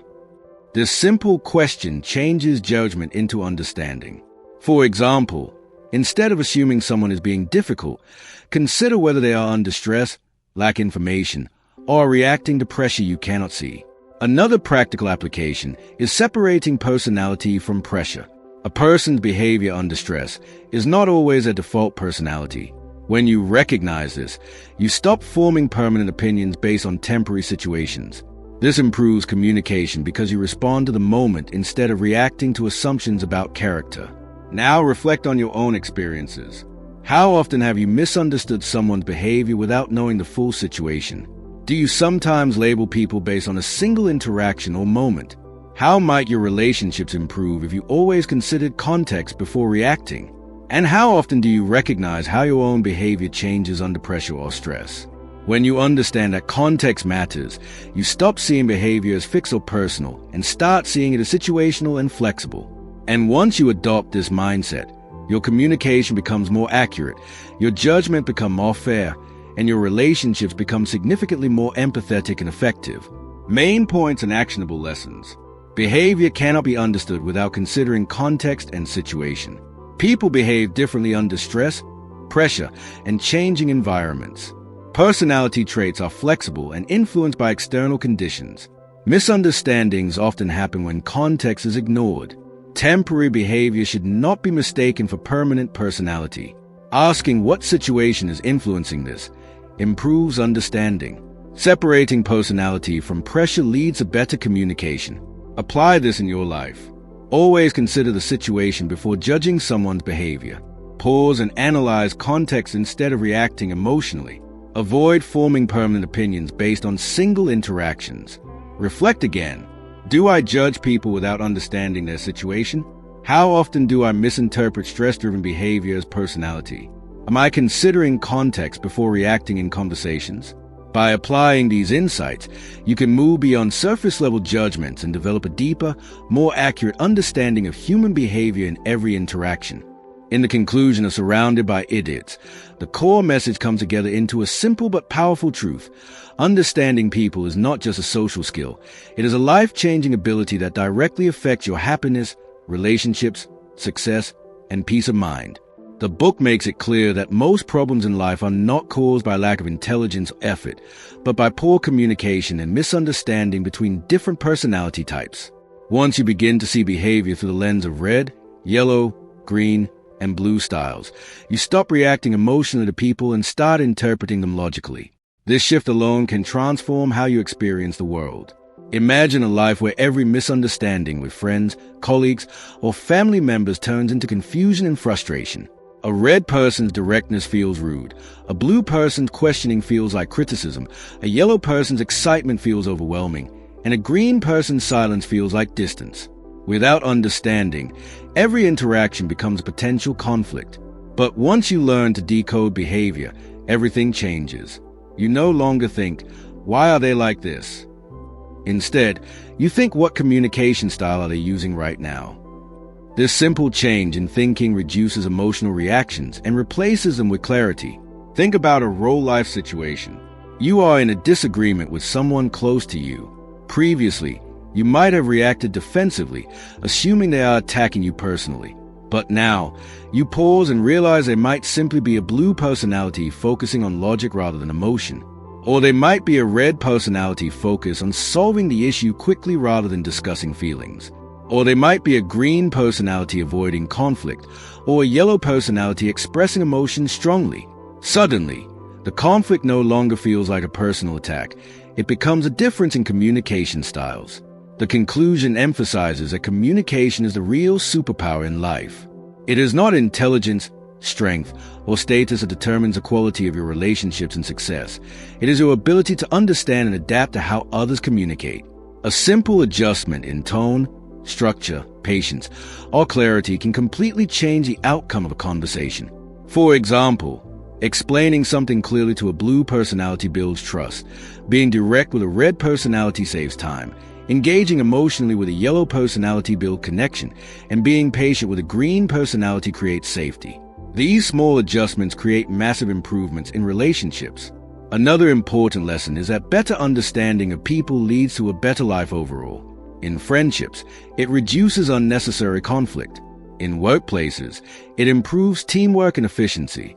In family relationships, it increases patience and emotional balance. In personal growth, it helps you understand yourself better. When you stop judging behavior and start analyzing communication styles, your stress levels decrease because you are no longer taking everything personally. You begin to see patterns instead of problems. Consider a long-term example. Someone who constantly misunderstood others might feel frustrated in relationships, thinking people are difficult or unfair. But after learning personality communication patterns, they start adjusting their approach. Conversations become smoother. Conflict reduce. Misunderstandings decrease. Over time, their relationships improve not because other people change, but because their understanding changed. This is the real transformation the book aims to create. To apply this in your life, the most important step is awareness in every interaction. Before reacting emotionally, pause and ask, what personality style might I be dealing with right now? This small habit creates space between reaction and response. In that space, better decisions are made. Another practical step is intentional communication, choosing how you speak based on the person you are talking to rather than using the same style for everyone. This flexibility is what makes communication powerful. The book also encourages self-reflection. Understanding others is important, but understanding yourself is equally powerful. Knowing your own dominant communication style helps you recognize your strengths and weaknesses. For example, if you are naturally direct, you can learn to be more patient with green personalities. If you are highly analytical, you can learn to simplify communication for red personalities. If you are expressive, you can learn to structure your idea for blue personalities. If you are calm and reserved, you can learn to express yourself more clearly like yellow personalities. Now reflect deeply on your own life. How many conflicts have you experienced simply because of miscommunication? How often do you assume people have bad intentions when they are just communicating differently? Do you adjust your communication depending on who you are talking to, or do you expect others to adjust to you? And how different would your relationships be if you focus on understanding instead of reacting?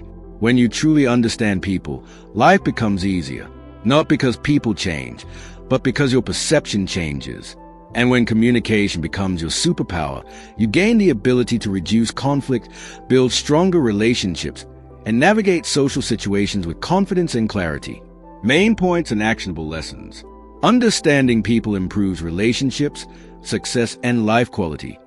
Most conflicts come from communication differences, not personal issues. Red, blue, yellow, and green personalities communicate differently. Communication is more powerful than intelligence or status in relationships. Adapting communication style reduces misunderstandings and conflict. Awareness before reaction creates better emotional control. Self-understanding improves your ability to interact with others. Apply this in your life. Pause before reacting and identify the communication style involved. Adjust your tone and message based on the person you are speaking to. Practice self-awareness in how you communicate in different situations. Reflect again. How often do I misunderstand people due to communication differences? Do I adjust my communication style based on who I am talking to? Am I reacting emotionally or understanding behavior logically? By applying these insights, you can transform communication into your greatest strength and create a more peaceful, successful, and meaningful life. As we reach the end of this journey through Surrounded by Idiots, remember that people are not difficult. They are simply different. Once you understand red, yellow, green, and blue personalities, you stop reacting with frustration and start responding with awareness. Communication becomes clearer, conflicts become easier to handle, and relationships begin to make more sense because you finally see behavior through understanding, not judgment. The key takeaway is simple. Understand people, adapt your communication, and you transform your life. When you learn to speak their language instead of expecting them to speak yours, everything changes. If this video helped you understand people better, consider liking, subscribing, and staying connected for more book summaries that can upgrade your thinking and communication skills.